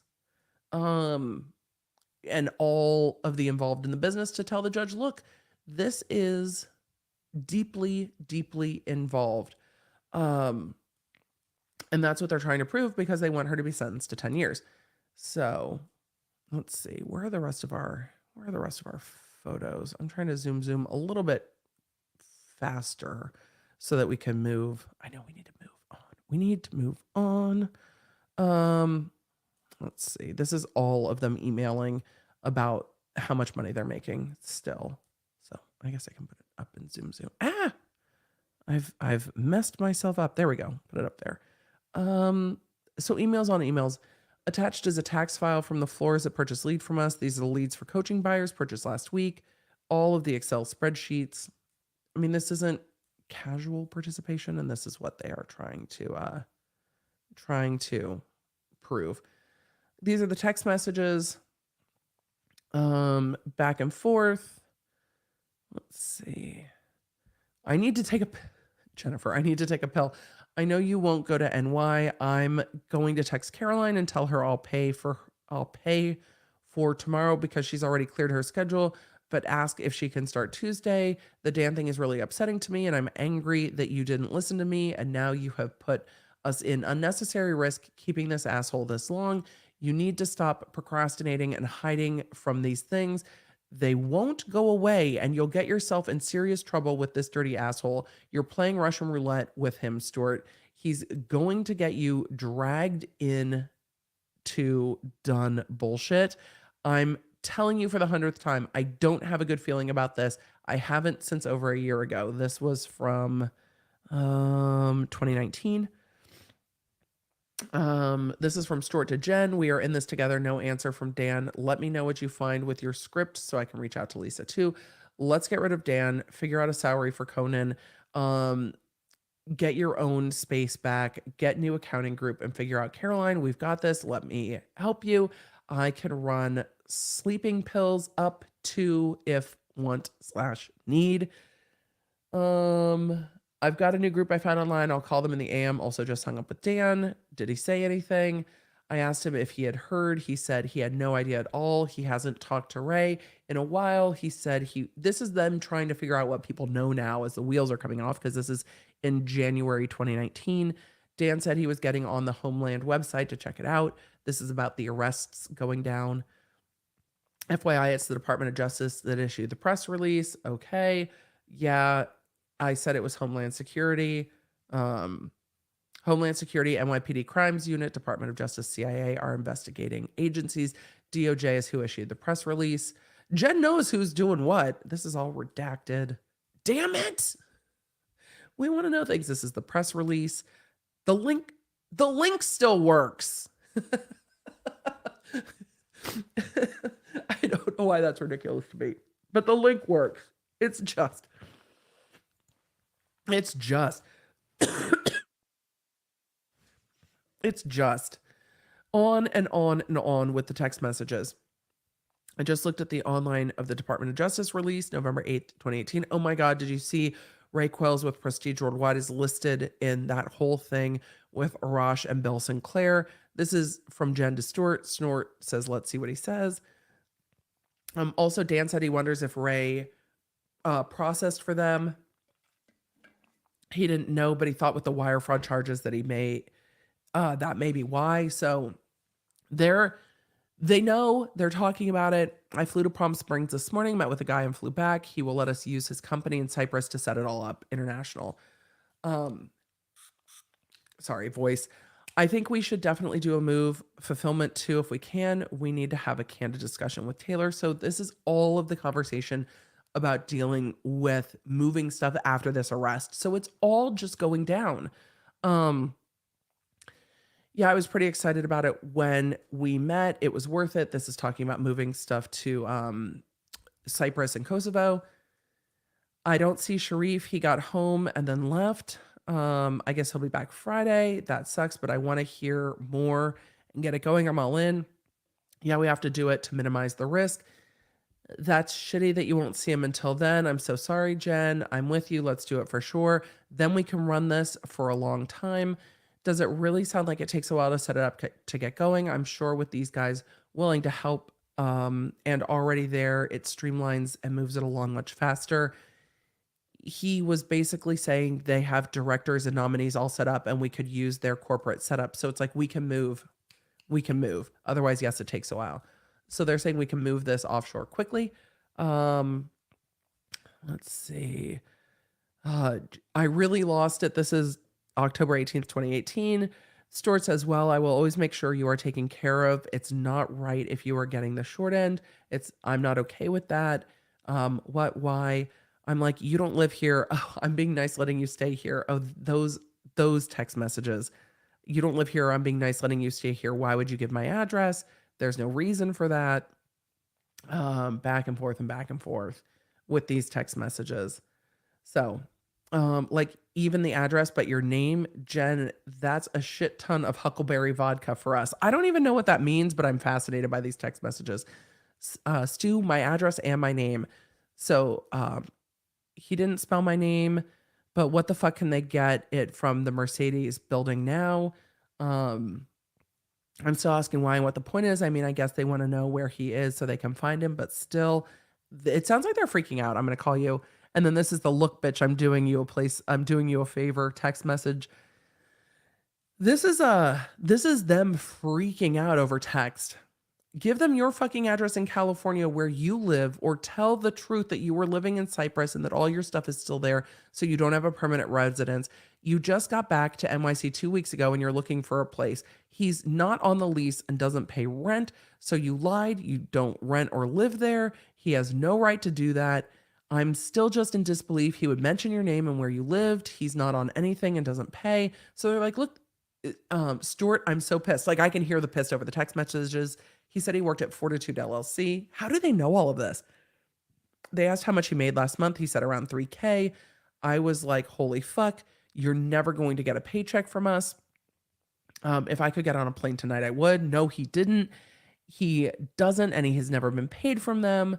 What the fuck, dude? He had no issue lying about that. I said, you cannot say where you work. We want nothing to do with this bullshit. Yeah, the bullshit being the feds. He said, why don't you just ask where it was or anything else? The truth is you haven't been working. You've been consulting, but you haven't performed, so you haven't gotten paid. Oh my God.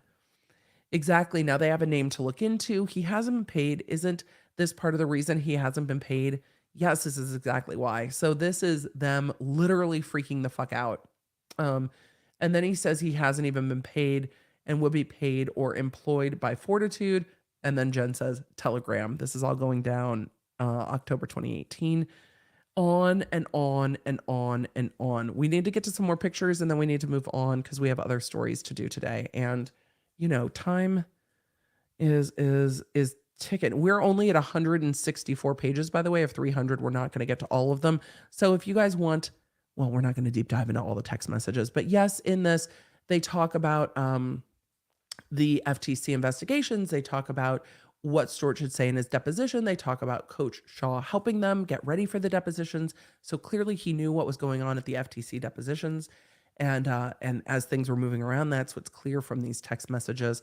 I don't remember exactly which exhibit had the, we're still going through text here.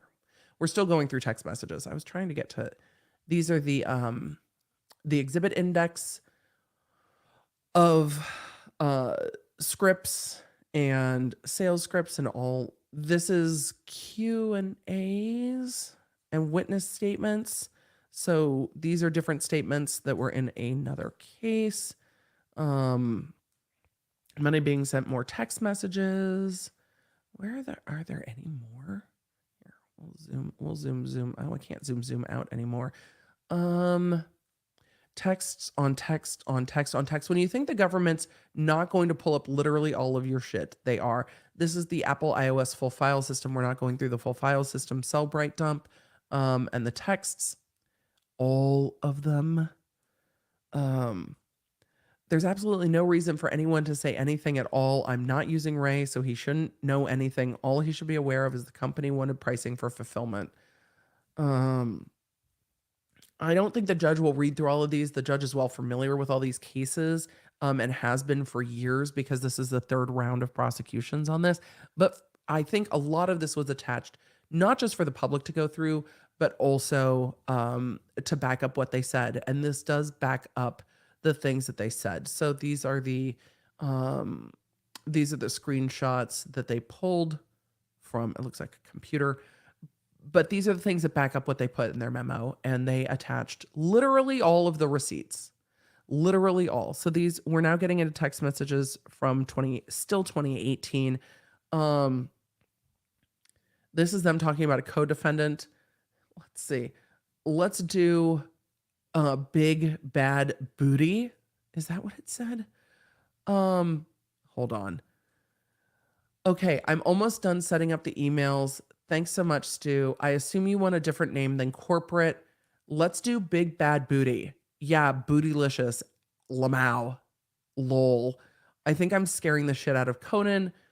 Sounds like it's necessary, and you shouldn't be. It's common sense. How many times have you been through this shit? By this shit, do we mean government investigations? It just sucks that they are stagnant and paralyzed. Would be nice if they would both help out, but neither has or will. And this is their mess too. Jen, as far as I'm concerned, Mike doesn't work for us. I told Conan that. I told Crystal last week, Mike doesn't work for us, never has. True that. But I'm talking about their shit you are helping with them, or helping them with. You seem a bit more concerned than they are. Mike is just hiding under his bed somewhere. Stuart, I have researched literally everything and found Conan an attorney. Oh, yes, you have. Do you want to be advice@myassistance.co? Let me think. I'm looking up some synonyms. It's synonymous. I don't think I want advice because it could be looked at as the literal meaning for advice. Okay. She said she's not involved. I was looking up synonyms for help. LOL. I'll find another one. Delete the sales scripts from the Google Drive. Okay. Let's not have any scripts other than you and me have them personally. On and on and on. So that is the government asking for Jen Shah to be sentenced to 10 years. I think we will see somewhere between that 6 and 10 range. Jen said, look, there were two Jens. One Jen just like whoopsie doodled in with bad people, and the other Jen was like a loving, devoted mother and community member of the community. And the government was like, ma'am, this is a Wendy's. What you're not going to do is bring all of this here. What Jen has got to be thinking, and this is speculation. Watch out. We don't know what's in somebody's mind, but I imagine it's like, I told you motherfuckers to get on encrypted text messages. Look at the cell bright dump. It's all there in blue and green bubble for all the world to see, which she can't be thrilled about. So it is time. I know we are late, but we've got time. We are moving on. It is time. I know, Emily, 2 long topics in one. Look, we don't have time for 2 shows this week. We're doing 1 show. It's supersized. It's like 2 shows. This is like Coffee and Cursey Words Part 2. We need to talk about everything that's going on in Idaho. So if any of you are new here or new to me, I don't normally sound like this. I am congested. I apologize. Go ahead and pop a 1 in the chat. I was a criminal prosecutor for over 10 years. So when we talk about particularly criminal cases, I will be bringing, again, some of my experience and talking about that. and then breaking down what we know and what we're learning from things like these press conferences that we're going to go through. So we're going to go through kind of what we know as fact and what's happening next. If you don't know a lot of the background of what's going on in Idaho, I'm a lot of you have been following it more closely than I have. I'm going to be going through, and if we don't get to the defamation case today, we will get to the defamation case, and I might have to add in a stream. Just we're gonna try. Let me pull up all of my notes. But what I don't cover is stuff that's super speculative. I will tell you if I'm speculating, and my speculation comes from a place of, hey, I'm an attorney and this is how I think these things connect, not speculation on if somebody's not been arrested, who could have done this, what this looks like, stuff like that. I don't. If there are ancillary things that have not been brought up or discussed by official sources, e.g., police, lawyers, things like that, I'm not going to get into them and speculate on them. And I might address them when they come up in Q&A, but I really don't break that down. I break down what's going on in court and how I can help you understand the court process in cases like this. So that's the goal. But for those of you who have not been following it, this is the 4 murders on November 13th the November 13th, 4 murders of University of Idaho students. There was an arrest, I believe it was announced on December 30th, of Brian Coburner. If I pronounce that horribly, I apologize, who is a 28-year-old criminal justice student at Washington State University. Will I be speculating about the fact that he's getting a PhD in criminal justice? No, I won't. We're going to be talking about the criminal process. All 4 victims were determined that the cause of death was stab wounds. The manner of death was homicide. Manner of death, again, being whether it was accidental, natural, cause being the actual cause. So on December 15th, the police have announced that they were looking for a Hyundai Elantra. That has now been recovered, and we've heard some of that. So this is like the overall most general facts, so that when we go through these press conferences and talk about what's happened at those press conferences, the overall facts make sense. So there are 4 victims here, 20 and 21 years of age: Ethan, Madison, Kaylee, and Xana. And so that's what we're talking about. Some have called this case the Moscow 4, the Idaho 4. I don't know. I'm at right now, it's the Idaho murder cases. I don't know. Catchy titles feel weird to me. I don't know how the victims' families feel about that. They're going through something that's so unimaginable. I want to say I can't imagine, but I can't imagine, not just in my personal life, but in my work, walking through with victims and families. I can't imagine. What I can't imagine is what that would be like on a national stage. Most of the cases I dealt with, if they had media coverage, it was limited local media coverage, not this. And media coverage, again, when I left the DA's office in 2017, was very, very different than media in 2022. I can't imagine what it would be like for the families to not be able to go on social media really at all without seeing coverage of this, without seeing people speculating about it, talking about it, coming up with theories about it, and treating it as not just entertainment, but curiosity. And that is something that is always hard for me to balance, which is why I tend to wait until court processes have been initiated to try to bring information. I know there was a lot of frustration that there wasn't a arrest sooner in this case, and there wasn't more information in this case. It gets addressed a little in the press conferences, but when you're dealing with 4 homicides, with stabbing deaths, that scene is going to be a lot to process, and it's going to take time. So this is not that long from the time of the murders to the time of the arrest in the scope of things. I have seen investigations take months. We've seen investigations take years. And of course, there are investigations that return no results. But this though social media felt very frustrated, this was not a long and slow investigation. It seemed to me that police locally in Idaho brought in national help with the feds very quickly and tried to process a very difficult crime scene. So with that, I didn't feel frustrated. People wanted more answers. Here's the thing about criminal justice particularly. It takes time, and it should take time. Slow investigations tend to get it right better. Fast investigations and rushes to judgment can be a reason for appeal. So what law enforcement wants and what prosecutors want and what defense attorneys should want and what all of us should want is that this is done in a methodical way to make sure that the person that they bring before the court to try for these 4 murders is the person that they believe beyond a reasonable doubt committed it. And then if there is a conviction, that conviction is secure from being overturned on appeal. You want things to be done right, not quickly. And in criminal law, doing things right can take time. Once an arrest is made, there is a statutory clock that starts ticking for your constitutional speedy trial right.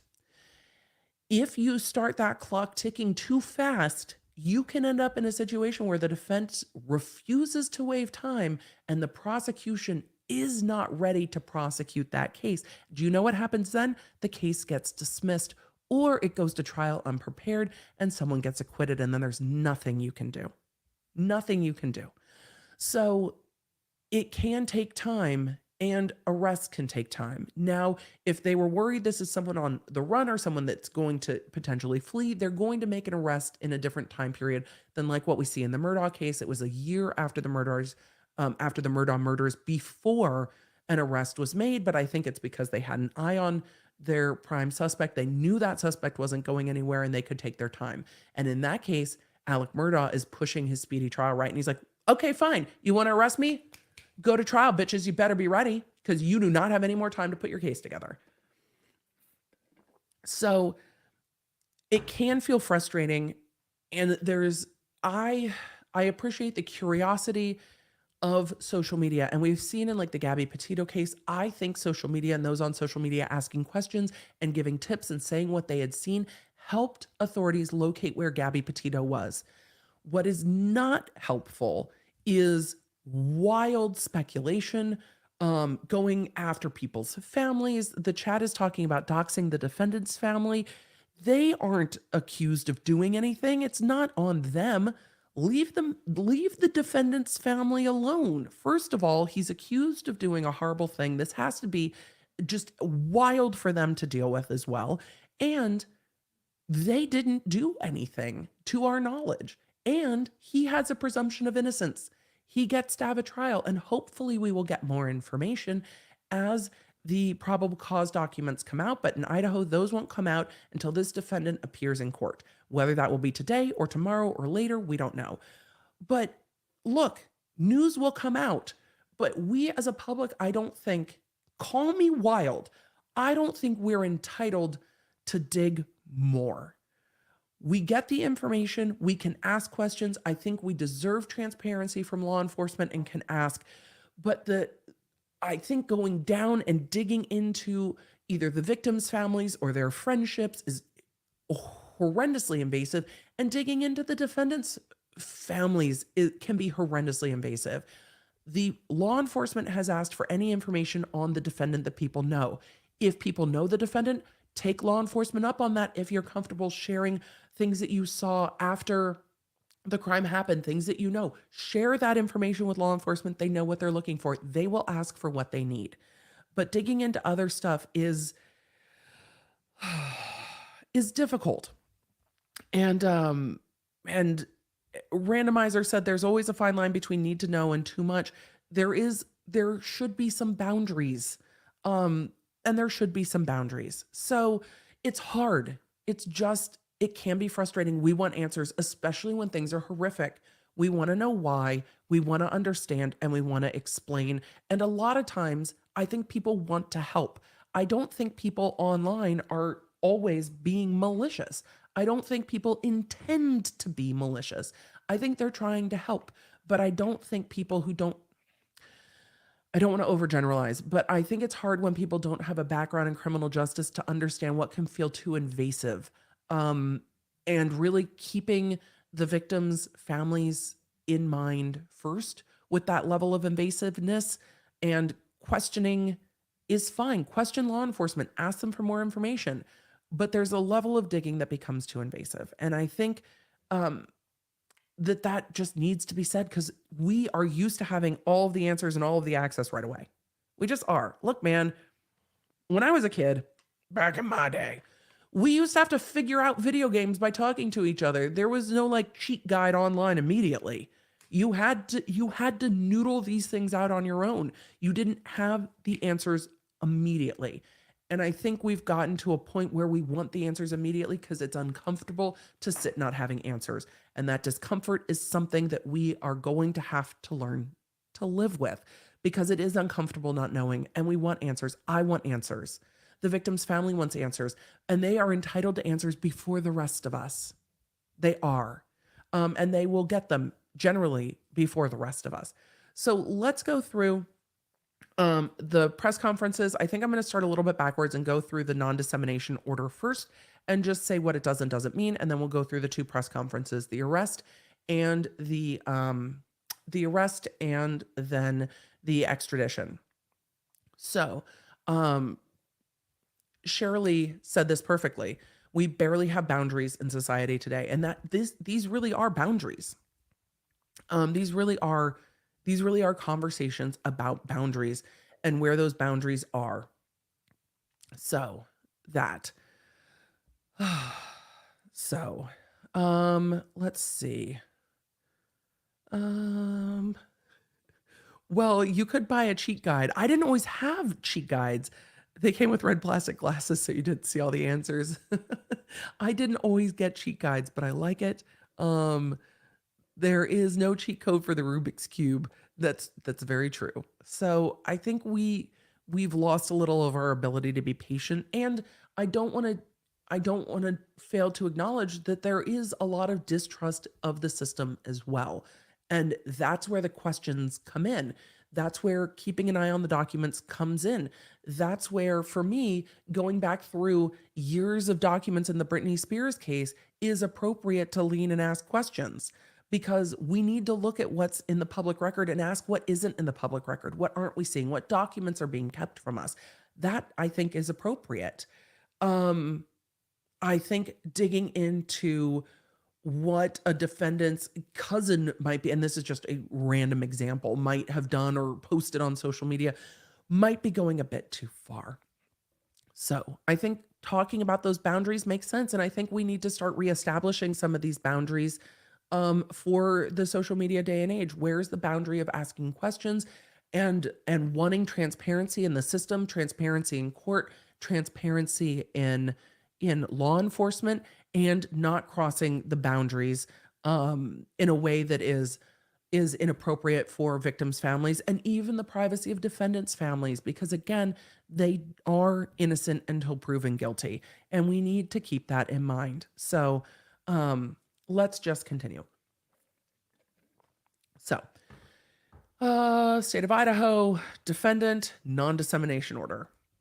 It is hereby ordered that the parties to the above titled action, including investigators, law enforcement personnel, attorneys, and agents of the prosecuting attorney or defense attorney, are prohibited from making extrajudicial statements, written or oral, concerning this case, other than a quotation from or reference to, without comment, the public records of the case. No statements other than court records. This order specifically prohibits any statement which a reasonable person would expect to be disseminated by means of public communication.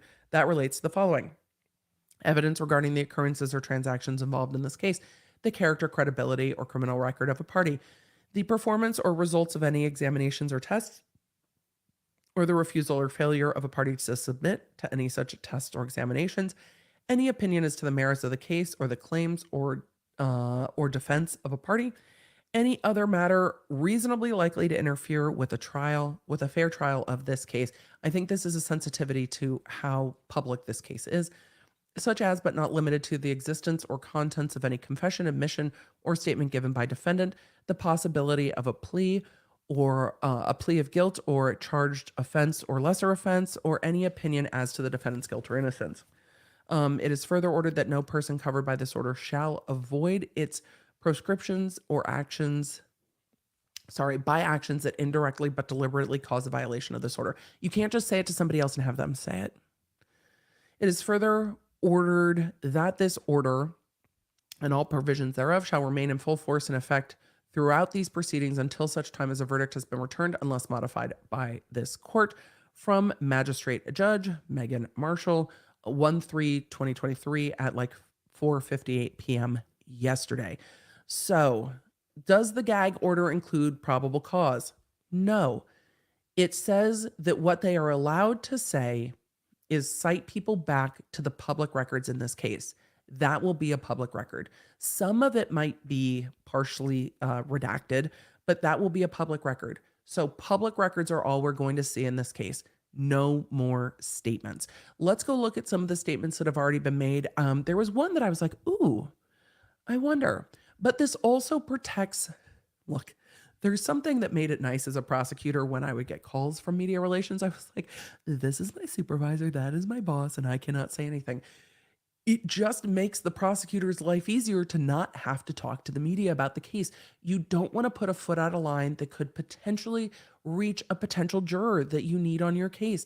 Law enforcement doesn't want to tip off defendants that they're going to arrest them. They don't want them to hide evidence, to be moving computers or whatever, like we saw in Jen Shaw. You don't want them to know that you know. You need them to be surprised. So having to make statements to the public and still not having an arrest and needing to be able to make that arrest in some type of a surprise manner is a very difficult thing. The public desire to know and the right to transparency are one thing, but the need to carry out a thorough and good investigation is a completely different thing. So now we've got 2 press conferences and then a defamation case. So let me pull this up. Hopefully you can hear it. I think I have my I think I have my little sound enhancer on. Why don't I see my little sound enhancer? Where are you, sound enhancer? Hopefully I can gain this up enough. Where is it? Did I lose it? Oh, wait, there, no? What is that? That's not it. I had a sound enhancer on my browser. I'm gonna have to go find it. Okay, let us pull this up and make sure we can hear it. I will be pausing, I will be talking over, I will be doing the things. I'm going to put on closed captions, and I'm going to turn this volume up as loud as I can get it. All right. This is the arrest press conference, and then we will talk about that, and then we are going to go to the extradition press conference. The defendant has waived extradition, and we'll go from there. So this is the press conference regarding the arrest.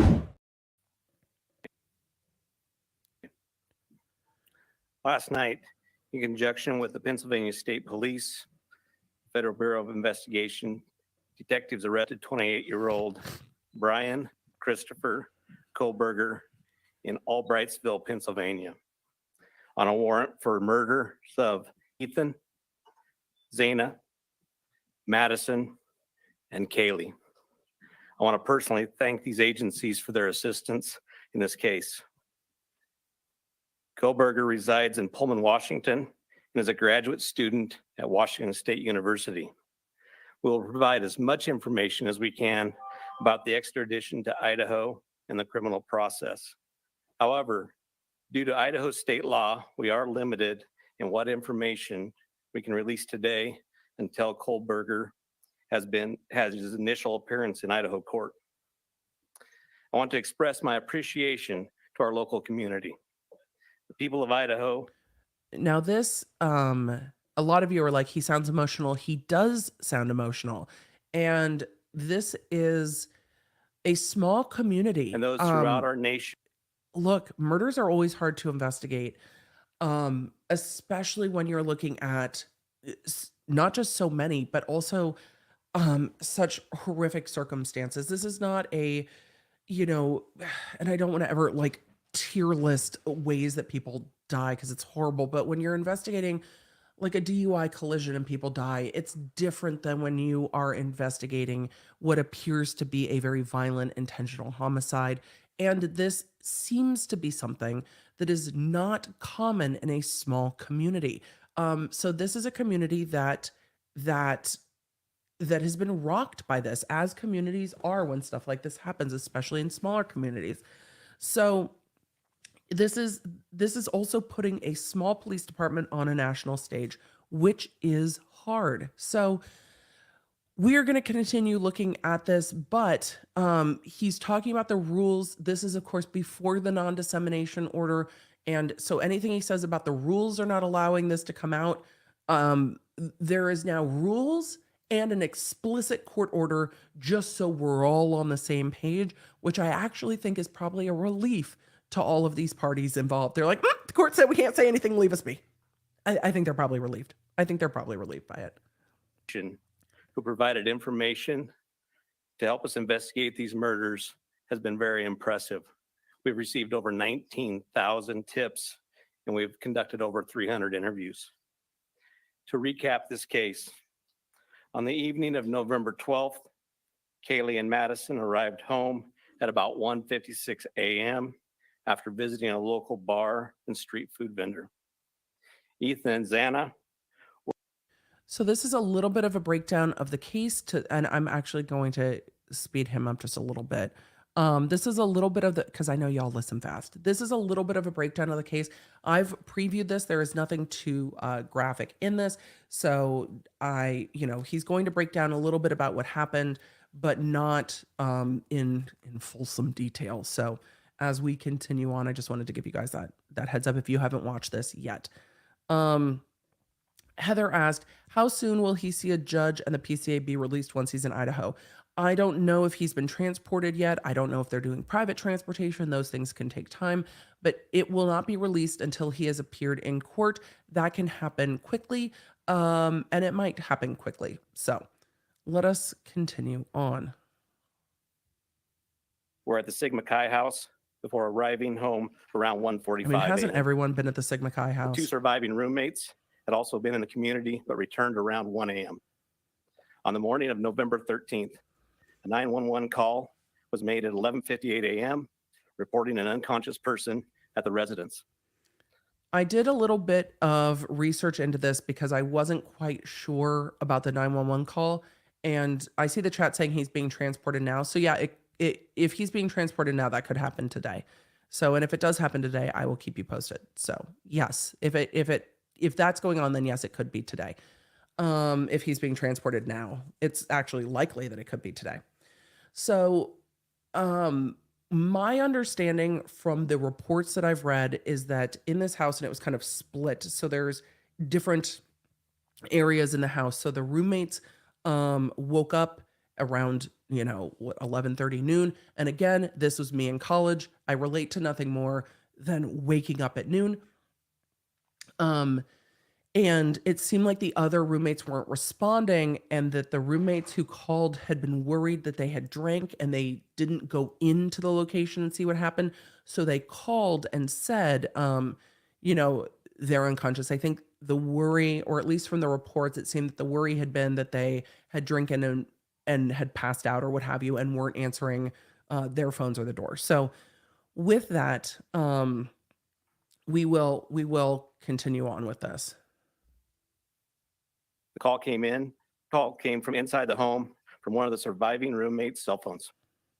Moscow police responded and found 2 victims on the 2nd floor and 2 victims on the 3rd floor. On November 17th. And I just have to say, for those 2 surviving roommates and this, I mean, all the therapy in the world and all of the well wishes, it hurts my heart for the 2 who are nevertheless going to be replaying what has happened to their roommates for the rest of their lives. But there is a part of me that's glad that they thought that their roommates weren't responding and called law enforcement. I'm glad that they did, and maybe did not see the crime scene. I'm hoping that they were spared some of that. Can you tell us about how extradition works? Yes, once we get through all of this, I absolutely will.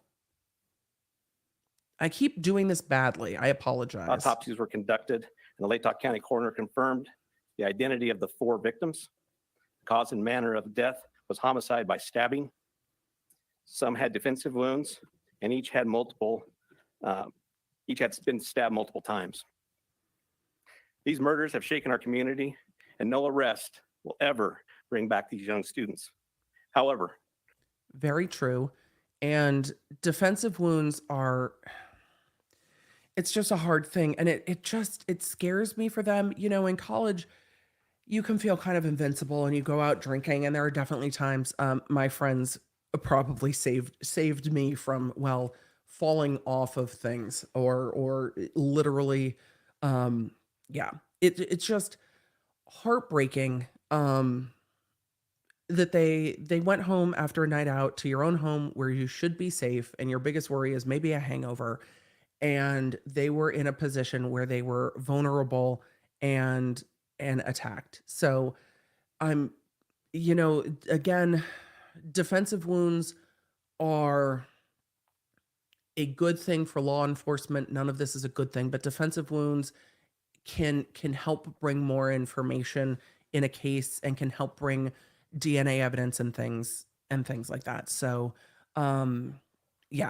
that is information that is probably helpful to law enforcement moving forward. So the full autopsy probably won't be released.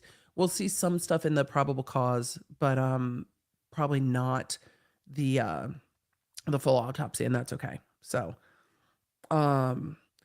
JC said, all of this seems so college and so familiar until the end of the story. I have to try to keep my mind from going down that track. Yeah, and it's just one of those things when you send a kid to college too, like from me putting myself in the, like, I can visualize this, me in college, but I can also visualize this as like, how do you even warn your kids about the most unthinkable shit that can happen? It's very, very difficult. So, and I will remind the chat for thank you for not speculating. I know, Steph, I always forget to use the space bar. I'm going to do that better. So we will continue on. we do believe justice will be found through the criminal process. This was a very complex and extensive case. We had developed a clear picture over time, and we stand assured that the work is not done, but be assured the work is not done. This is just started. It's not done. Since November, we have remained laser focused on pursuing every lead in our pursuit of justice for the victims and their families. I recognize the frustration with the lack of information that's been released. However, providing any details in this criminal investigation might have tainted the upcoming criminal prosecution or alerted the suspect of our progress. We will continue to provide. And I really appreciate that they address it. We know that you're frustrated. We know you want more information. We know, but there's a reason.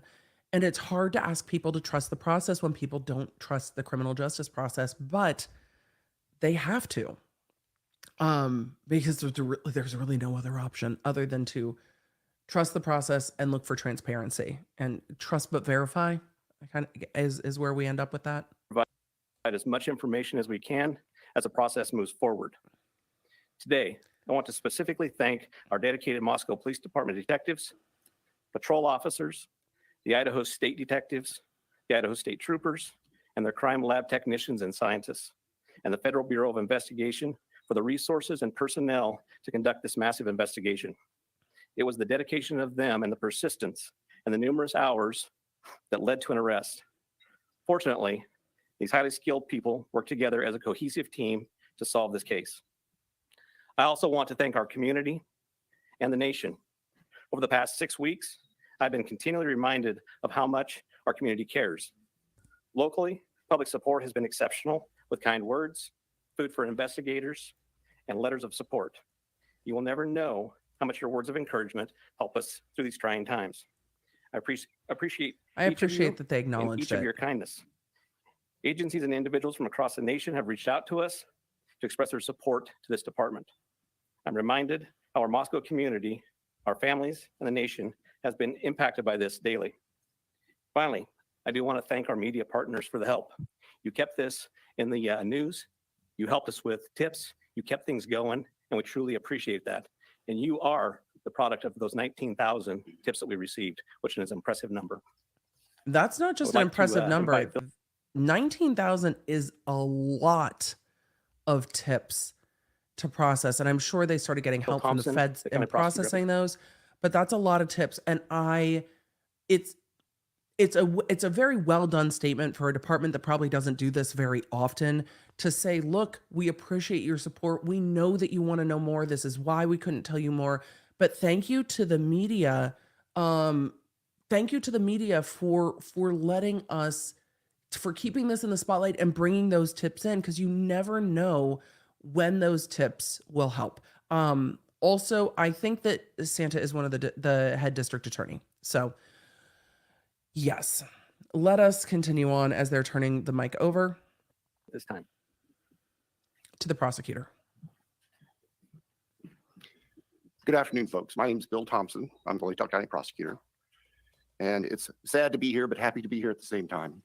As Chief Fry indicated, a criminal complaint was filed yesterday here in Latah County, charging the defendant, Mr. Kohlberger, with 4 counts of first-degree murder, in addition to... Okay, remind me when I forget how to pronounce Latah that it's Latah. This is why I love press conferences, because I learn how they pronounce Moscow, not Moscow, Latah, not Latah, or whatever. I appreciate it. I thank you. Thank you for a press conference. No, look, it's been the holidays. I've seen the chat being like, he's just such a comforting figure, and he's in his vest and not a suit. I just kind of love it. So, like Utah, but Latah, yes. So we will all remember going forward, and thank you. So let us continue on to felony burglary, which involves entering the residence with the intent to commit the crime of murder. Mr. Kohlberger, and let me preface, there's a pending case now in court, and Yes.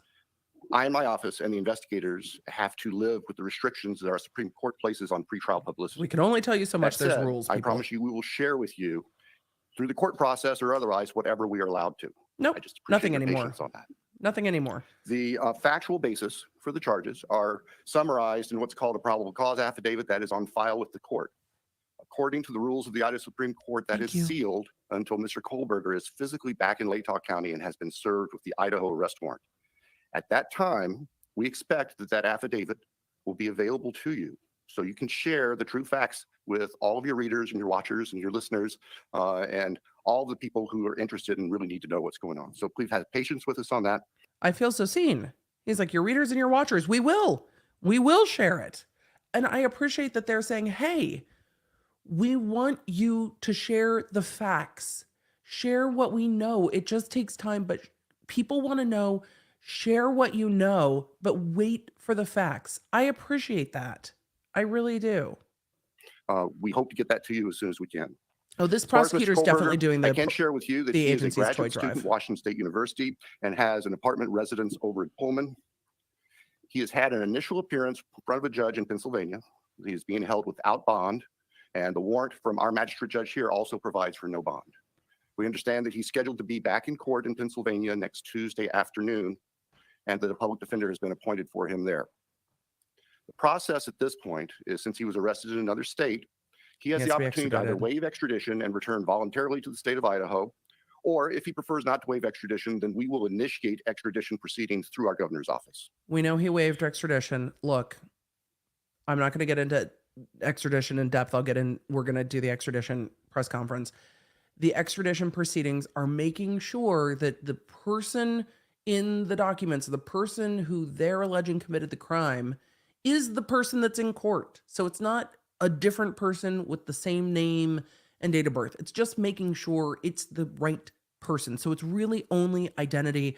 Most people waive extradition. There's some interesting stuff in the next press conference about why they think this defendant waived extradition, and we'll get into that. I don't want to jump ahead. Cart before horse. If we do that, it can take a while for him to get here. So Yes, again, it can. I'm asking for your patience and understand that's just the way the system works. And now we know he's on the way.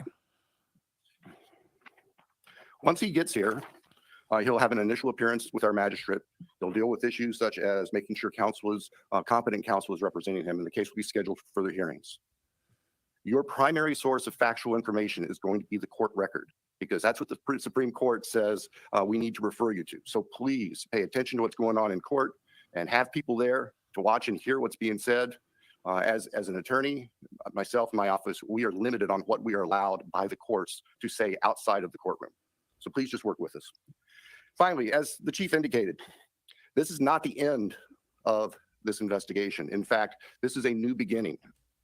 Y'all now know the name of the person who has been charged with these offenses.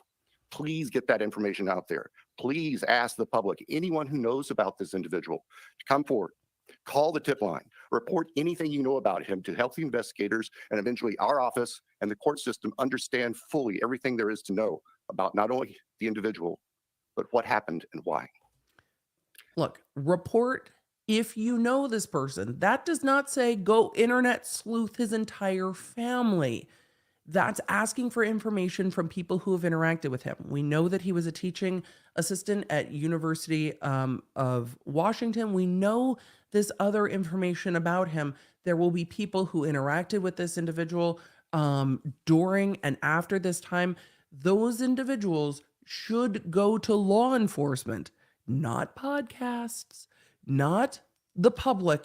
Go to law enforcement, because you don't want to taint the jury process. Look, we all want to know. We do, but I trust that the media will fight to have cameras in the courtroom if and when this goes to trial. It may not, it may, but they're asking for people who have firsthand information, not people who paid for a background check running this dude's birth date if it's not redacted off of the PCA or the probable cause declaration. So let's continue on. Next, I'll introduce Colonel Ked Wells from the Idaho State Police. Thank you. Well, good afternoon. My name is Kedrick Wills. I serve as the director of the Idaho State Police and certainly want to express our appreciation for your attendance here today. These tragic murders took 4 young, vibrant lives from our community. Nothing we do can bring them back. The only thing that we can do in law enforcement to honor their memories that we know of is to bring this to a successful conclusion. This has been a very difficult time for the families, the university, the community, and the state of Idaho. I can't imagine However, it is also having your kid at that this communities come university together and in how tough times. stressful it would be. Certainly appreciate the support of the local community and our national audience that has been following us as our investigators have worked through this case. I'm thankful also to you, the media partners, who have helped keep this case in the forefront that generates the tips and continues what we hope will continue to generate information that will help us to a conclusion of this proceeding. I'd like to express our appreciation on behalf of the Idaho State Police to Chief Fry, his leadership, and the entire Moscow. This is the first case where I've seen them thank the media so much. And that's a really interesting thing, because there is these boundaries that we are exploring here and talking about earlier in today's stream. What is the boundary between, hey, I think I saw something, or hey, I think I saw this car, and not being in this area, not having firsthand information and digging into this case? Like, where is the helpful boundary there? Because we do know that people whose memory is triggered by something that is said about the case can absolutely be helpful. And there is a line there. And I think a lot of people want to be helpful. Of course, there are always going to be people who want to be involved and aren't trying to be helpful, but I think the majority of people do want to help. Police Department for the way that they handled this from the very beginning. He directed the right people to the right positions that led us to this conclusion today. I've had the utmost confidence in this investigation and in Chief Fry, as well as in Mr. Bill Thompson and the Latah County Prosecutor's Office, who've been a great partner throughout this. Nothing has deterred the commitment of the investigators who've worked on this case, regardless of the organization they represent. It's been very trying and very difficult, as you know, that it has been on those investigators as they do the tedious work that they're so good at doing. The partnerships is what's led here as well. The partnerships between Moscow Police Department, I'd like to express our appreciation with the Federal Bureau of Investigation, specifically the special agent in charge out of the Salt Lake City Division, Dennis Rice, and also the work that happened in the last 24 hours in Pennsylvania with the arrest with the Pennsylvania State Police and Colonel Evanchik with the Pennsylvania State Police. We appreciate what they've done across the nation to help us as well. Because they would have served a search warrant in addition to the this arrest. Investigation is far from over. We'll talk about that in the next press fact, conference. I appreciate what he shared, that this is not an ending, but rather a new beginning. The difference now is, as he shared, that we are dictated what information we can share by the court process and by laws in our state of Idaho. And now, and so we will share, as he shared. Mr. Thompson is absolutely absolutely committed to share everything he can share through the court process. Zero. We've got to make sure that we don't get in front of that process. And we really deeply appreciate everybody's support here. The relationships that were forged here and the partnerships that were forged have led to this. And based on that is why we're here today. And we continue to believe that the best way we can honor these 4 lives that have been taken is to make sure that we have a successful outcome here. One of the partnerships that's been forged throughout this is a partnership with the University of Idaho. And on that, I'd like to introduce the president of the University of Idaho, Mr. Scott Green. Something I imagine as a university president, you never think you're going to have to deal with is having students at your school. Thank you. murdered. Good afternoon. Scott Green, President, University of Idaho. Today's news and arrest is a welcome one. It's relief to our university, our community, and our extended Vandal family. The outpouring of support over the past 6 weeks helped sustain us during the most trying time. It provided the strength that helped us navigate the international scrutiny visited on our students and employees. We are truly thankful for the compassion and acts of kindness shown to our community. Kindness is contagious, and it provided the light that reclaimed ground lost to evil and darkness. We first want to acknowledge and thank Governor Little for the early promise of financial support that enabled the university to secure our campus and focus on helping our students and our employees in the wake of the crimes. We also appreciate the Idaho State Police and the highly visible security presence that brought comfort and calm to a community shocked and confused by the senseless crimes. We never lost faith that this case would be solved and are grateful for the hard work of the Moscow Police Department and their law enforcement partners. Of course. Vast and committed FBI resources brought important expertise to this complex case. Yeah, they definitely needed Across the board, help. dedicated, highly competent personnel worked this case to arrest. This crime has just nevertheless their left crime the mark on lab our would have needed university, our support community, to and our process state. all of this. While we cannot bring back Maddie, Kaylee, Zana, and Ethan, we can thoughtfully and purposefully carry their legacy forward in the work that we do. Our students come first, and that was proven each and every day of this investigation. We are committed to safely delivering the college town atmosphere, campus experience, and high-touch quality education for which the University of Idaho is known. With time, we will heal. We will move forward together, and we will remain Vandal strong. With that, I'd like to turn it back over to He Chief still Fry. had a shout. He still had a shout out to the university. Look, we provide great education. It's got to be hard. That's got to be hard. Because as a parent, you would be very stressed. I mean, this can, again, crime can happen anywhere. So now we will open the floor to questions. However, I want to remind everyone, as Prosecutor Bill Thompson explained, any factual information There's not regarding much the we arrest can of answer, Kohberger y'all. is currently sealed per Idaho law. There's It will not much be we can released answer. until he has appeared in an Idaho court. Please formulate your questions accordingly. I recognize there are a lot of questions, and I will try to answer as many of them as I can. I will try to answer the limited things I can say. Lauren Patterson, Northwest Public Broadcasting, Spokane Public Radio. I realize the records are sealed. I guess I'm not too familiar with how it works, but can you tell us what tip, what lead, what piece of evidence really led you all the way from Idaho to the suspect in Pennsylvania? Yeah, that's not happening. As I've said in the past, that's part of our investigation, and we won't be releasing that this time. We will have those answers. We'll have them as soon as we can I make those hope available. they're in Then the a quick probable follow-up and a cause. two-parter. Is our community safe, or is law enforcement still on the search for other suspects who might be involved in this attack? What I can tell you is we have an individual in custody who committed these horrible crimes, and I do believe our. It's an interesting statement because we know what law enforcement thinks. He says we have an individual in custody who committed these horrible crimes. This is the chief of police. He is confident that this defendant is the one who did it. Look, these are allegations. This has not been proven in a court of law. There's a whole presumption of innocence that is guaranteed by the Constitution. But we know what this law enforcement officer thinks. It was similar in the when they did the Gabby Petito coroner information. You could tell exactly what the coroner thought could happen. So this is an interesting statement. It's just. Follow-up and a two-parter. Is our community safe, or is law enforcement still on the search for other suspects who might be involved in this attack?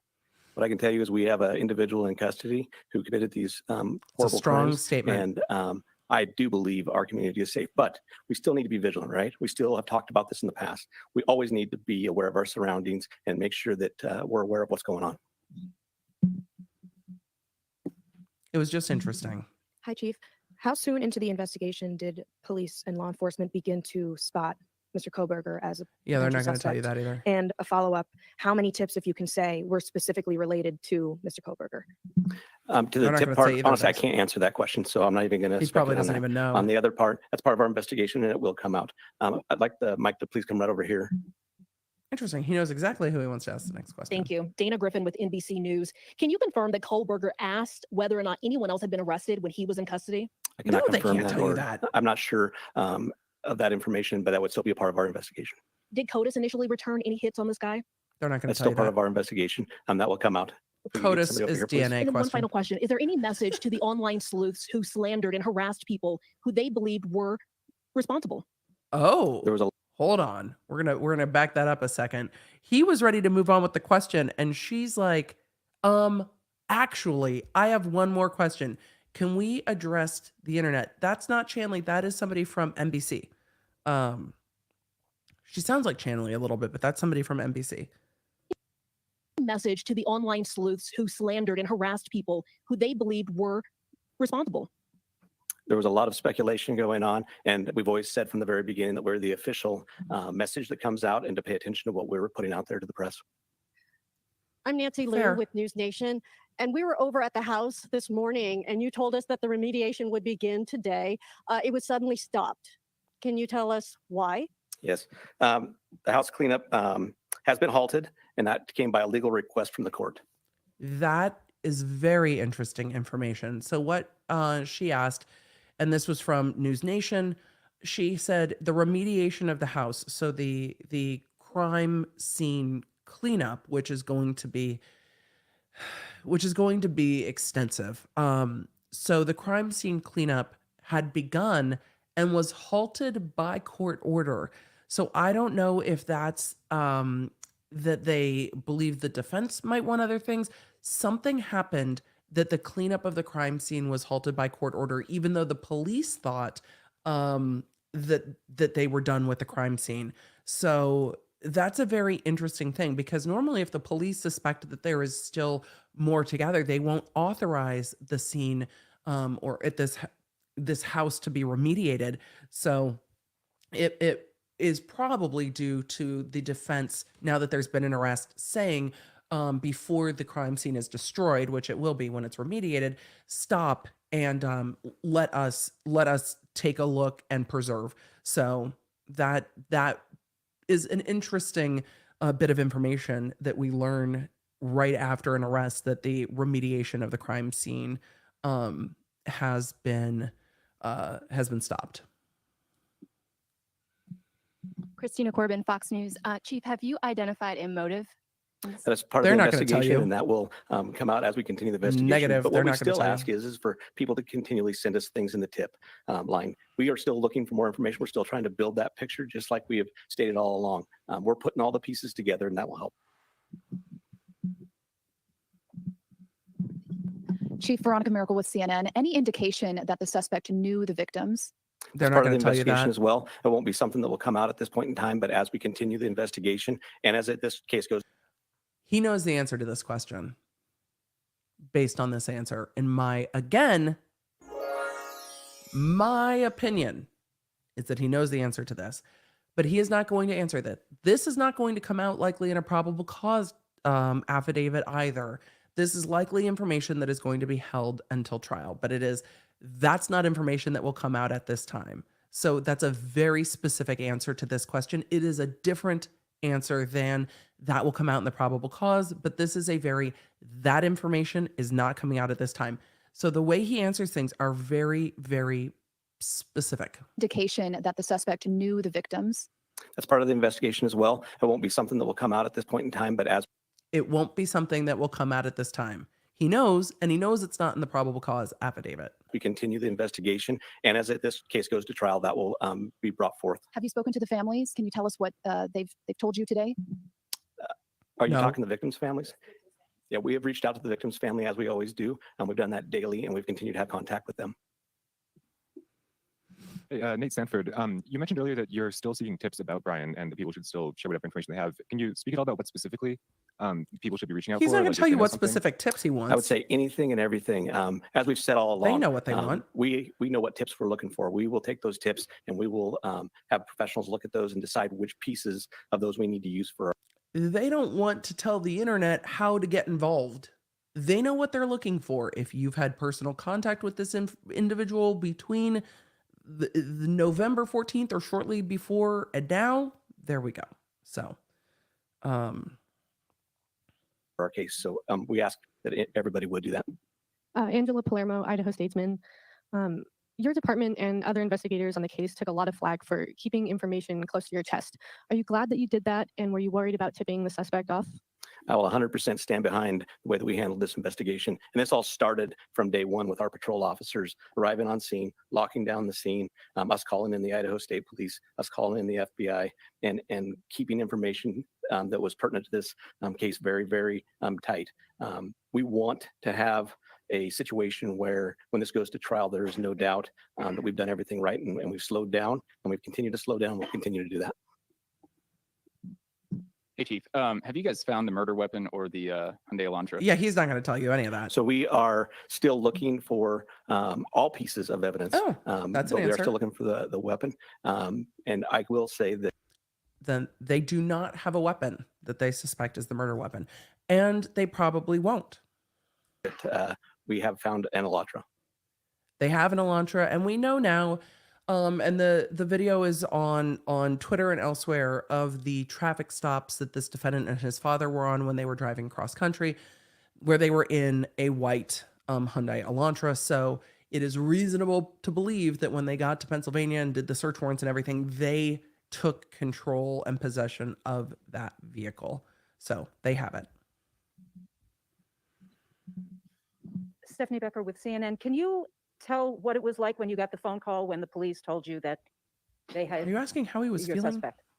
I can tell you, for a lot of law enforcement, it was a fairly sleepless couple of days with as we were leading up to everything that we were doing. But what I can tell you is I have faith in those agencies across the nation. I have faith in our officers. I have faith in the FBI, and they did a great job. But sure, there was some times, even throughout the day, that we were always concerned.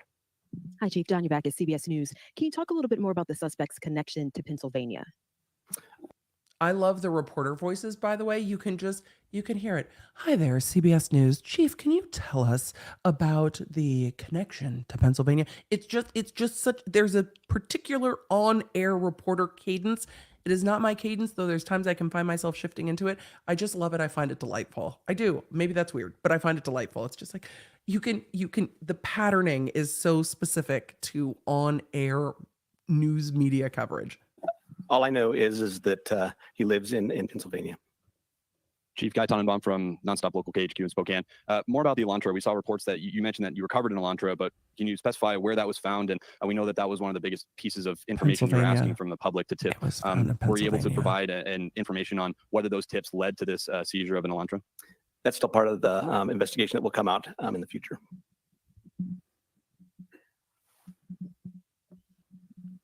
Anything else? Chief Glenn Mosley, Idaho Public Radio here in Moscow. The additional police presence in town and on campus, semester's coming. Is that going to continue? You will continue to see state troopers in the area. We're talking to Latah County as well. You will see a presence of us that we're always have up on campus. We have assigned officers to that. So you will continue to see a law enforcement presence. I'm going to take two more questions. I like that he's like, Hi, Chief. Julie Scott, ABC News. Can you tell us if you eventually had a license plate number to the Elantra and how you tracked it to Pullman? That's still part of the investigation that will come out. But the license plate number is in those videos that are now on social media and released. Last question, and then we'll move on to the other press conference. Chief, hi, Matt Lovelace with the Merle College of Communication. I want to ask about Mr. Koberger as a graduate student at WSU. Are you aware of if he returned to campus after November 13th? And have you had any communication with departments on the WSU campus about his attendance? So some of that is going to be followed up as we continue our investigation. We'll be asking some of those questions, but that'll come out in the near future. So what I do want to do is I want to thank you all. there is now a gag order, so it might not come out unless it's in the probable cause affidavit. And the probable cause affidavit might include the things that they know that this defendant did after the homicides. You really have been the national voice for us. You've given us the opportunity to get many, many tips, and I do appreciate everything you've done, and we'll continue to look forward to working with you in the future on this. So I'd like to thank you for that, and thank you for your time.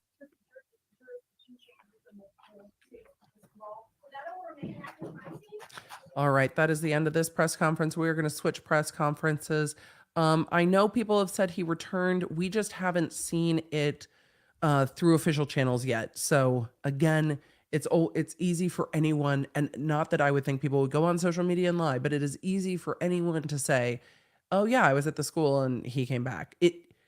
Because anyone can say anything. Let me grab the other press conference. Why did everything sign me out of stuff? Ugh! Stop it. Stop signing me out of things. All right, let's go to, because I had all my stuff pulled up. All right, we are going to go to the extradition press conference, and we know he waived extradition. And again, the extradition hearing would only have been making sure that the identity of the person charged with the thing is the person they have in court in Pennsylvania and the person they're going to be sending back to Idaho. He waived that hearing and is going to be going back to Idaho. There is some interesting information in this press conference. Let me get closed captions turned on, and I'm going to speed this one up just a touch as well so we can get through it a little bit faster. I'm going to try not to speed it up in a way that's completely difficult to listen to. All right, let us go ahead and look at this. Again, if that probable cause affidavit comes down, I will not be covering it today. I don't even think that I could after streaming today. But if it comes down, I will look at adding another stream. I was supposed to be hopping on a plane tomorrow, but that's not happening. So I will actually have time to stream. So I'll keep you posted with that. And we'll have a new Emily Show podcast. I didn't ask you to do the YouTube-y things. Y'all just, you're on YouTube. You know what to do. I appreciate if you like the video, if you subscribe, it helps. It truly does actually help people find the channel and not just feed my need to like hit 1 million subscribers so that my 10-year-old thinks I'm actually a real YouTuber. Like, you know, that. So let us continue. Afternoon, everyone. My name is Lieutenant Adam Reed. I'm the Director of the Communications Office with the Pennsylvania State Police. Thank you for joining us here. Thank you, Trooper. The order of speakers is going to be our Pennsylvania State Police Commissioner, Colonel Robert Ivanchik, Major Christopher Paris, he's our Area 3 Commander, and First Assistant District Attorney, Monroe County, Mike Mancuso. After the speakers are finished, we will then take a handful of questions. Colonel Ivanchik. I don't know if we're going to get to the defamation case today Good before my afternoon. heart stop. I'm going to try. Robert Ivanchik, Commissioner of the Pennsylvania State Police. While I monitored the investigation into the horrific murders What happened to your of mic? University of Idaho students, I did not imagine the investigation would lead to the Commonwealth of Pennsylvania. My heart goes out to the families of the victims, their friends, the community of Moscow, and the University of Idaho. No words can heal the pain associated with the loss of a child. That is true. Their young lives were ended far too soon. In law enforcement, we understand the best thing we can do for victims and their families is to follow every lead, collect every piece of evidence, and bring those responsible to justice. I am proud of the members of the Pennsylvania State Police who were able to help in this investigation.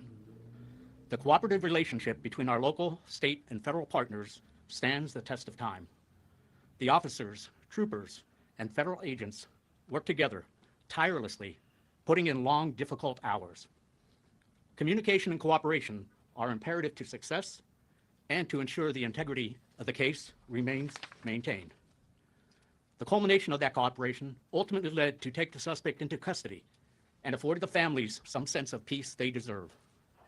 I want to thank the Moscow Police Department, the Idaho State Police, and our partners in the Federal Bureau of Investigation for their support, assistance, and coordination. I also want to recognize the Monroe County District Attorney's Office. And finally, I need to acknowledge the members of the Pennsylvania State Police, specifically members of Troop N, our We're Bureau all of the way Criminal up. Investigation, and our Bureau of Emergency and Special Operations, who assisted in safely They're taking just the thanking suspect everybody. into custody in the early morning hours of December 30th. Okay. As previously indicated by Chief James Fry of the Moscow Police Department, specific details regarding this investigation cannot be released until the suspect is extradited to Idaho and presented with the probable cause affidavit. So when the defendant goes to court in Idaho, he will get the probable cause affidavit. The probable cause affidavit will say, this is why we think this person did this thing on this date. This is our probable cause. It's not everything. It's enough for it to be like, yeah, we think it's him. And this is why we think it's him. It will have a lot more information than what we have now. We will know a lot more then. But that doesn't happen until he goes to court in Idaho. So it is not late in the day in the West. So could he go to court today? Yes. Could it be tomorrow? Yes. So question, can he get additional charges in Pennsylvania? I don't know if he did anything wrong in Pennsylvania. I mean, the crimes that we know of happened in Idaho. I don't know if he did anything wrong. So any dates set for this? Not yet. He will get to, they will bring him to court on an extradition. They will bring him to court at the first most available. Their speech is sped up because I sped up this video a little bit so that we could keep it going. Why did they put a gag order? What does that help? Oh, the court put it out. I covered that a little bit earlier, and this question caught my eye. When do you get your Lamborghini? James, I am old.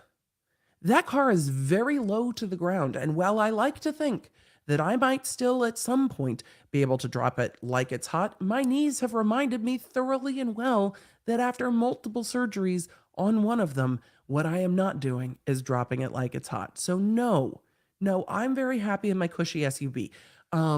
Might I get a larger SUV at some point down the road? Possibly. I mean, it is Tennessee. We like a big SUV over here. I just need a mom urban car, like a big old mom car that's not going to get stuck in the mud. But right now I drive an electric vehicle that I love my Tesla. I do. But there's no way that car sits on the ground. Nope. Not a chance. Not a chance. And Mr. Beast has like 100 million subs and doesn't drive a Lamborghini. So I don't think I have to do any of those fancy car things. Also, I'd get arrested. I already like to drive fast. I need a car that I can set the cruise control on so it doesn't let me drive too fast. At this time, I will turn the microphone over to Major Christopher Paris, commander of Area 3, who was involved in the coordinated efforts to take the suspect. I appreciate the level of detail here, but Thank you, Colonel. Rob, I love a truck. Area 3 comprises troops FP, NNR, and is made up of 1,000 approximately of the women and men, civilian and enlisted, in the northeastern part of. This is more information than any of us need, and I appreciate them doing their whole command spiel, but this is more information than any of us need. Truly, I mean truly. Pennsylvania. I'd like to introduce to my left Captain Norm Kramer, who's the commander of Troop N Hazleton, which is comprised of Carbon, Monroe, Columbia, and parts of Luzerne counties. Thanks. I would like to reiterate, as the colonel said, that Idaho law prohibits any release of information contained within the affidavits. We know. So we're going to do our best today to talk about what phase we are currently in the investigation, and it has entered a new phase with the waiver for extradition. And the continuing primary goal is the seeking of justice through successful prosecution and conviction, bearing the burden of proof beyond a reasonable doubt. So with that in mind, we're trying to balance essentially two things: the public's desire for information against the need to maintain the integrity of the investigation and protect the subjects. That's very well suspects, said. Accused at this point. That's very well said. So I'll now attempt to give you an operational picture with the best information. That's a really, really well stated. We are trying to balance due process and the community's desire to know. It's a really great way to state that, and that's what it is. It is a balance. At the time. So this begins when the Pennsylvania State Police Bureau of Criminal Investigation troopers were contacted by the FBI about assisting with surveillance of the accused in this case.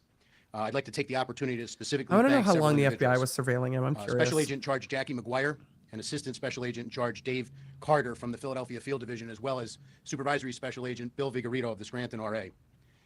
We're very lucky in PSP to have a... Scranton is like, can you leave us out of this, please? We like to be associated with the office. Thanks. Collaborative relationship with the Bureau, both in Pennsylvania and beyond, and their people are absolutely excellent.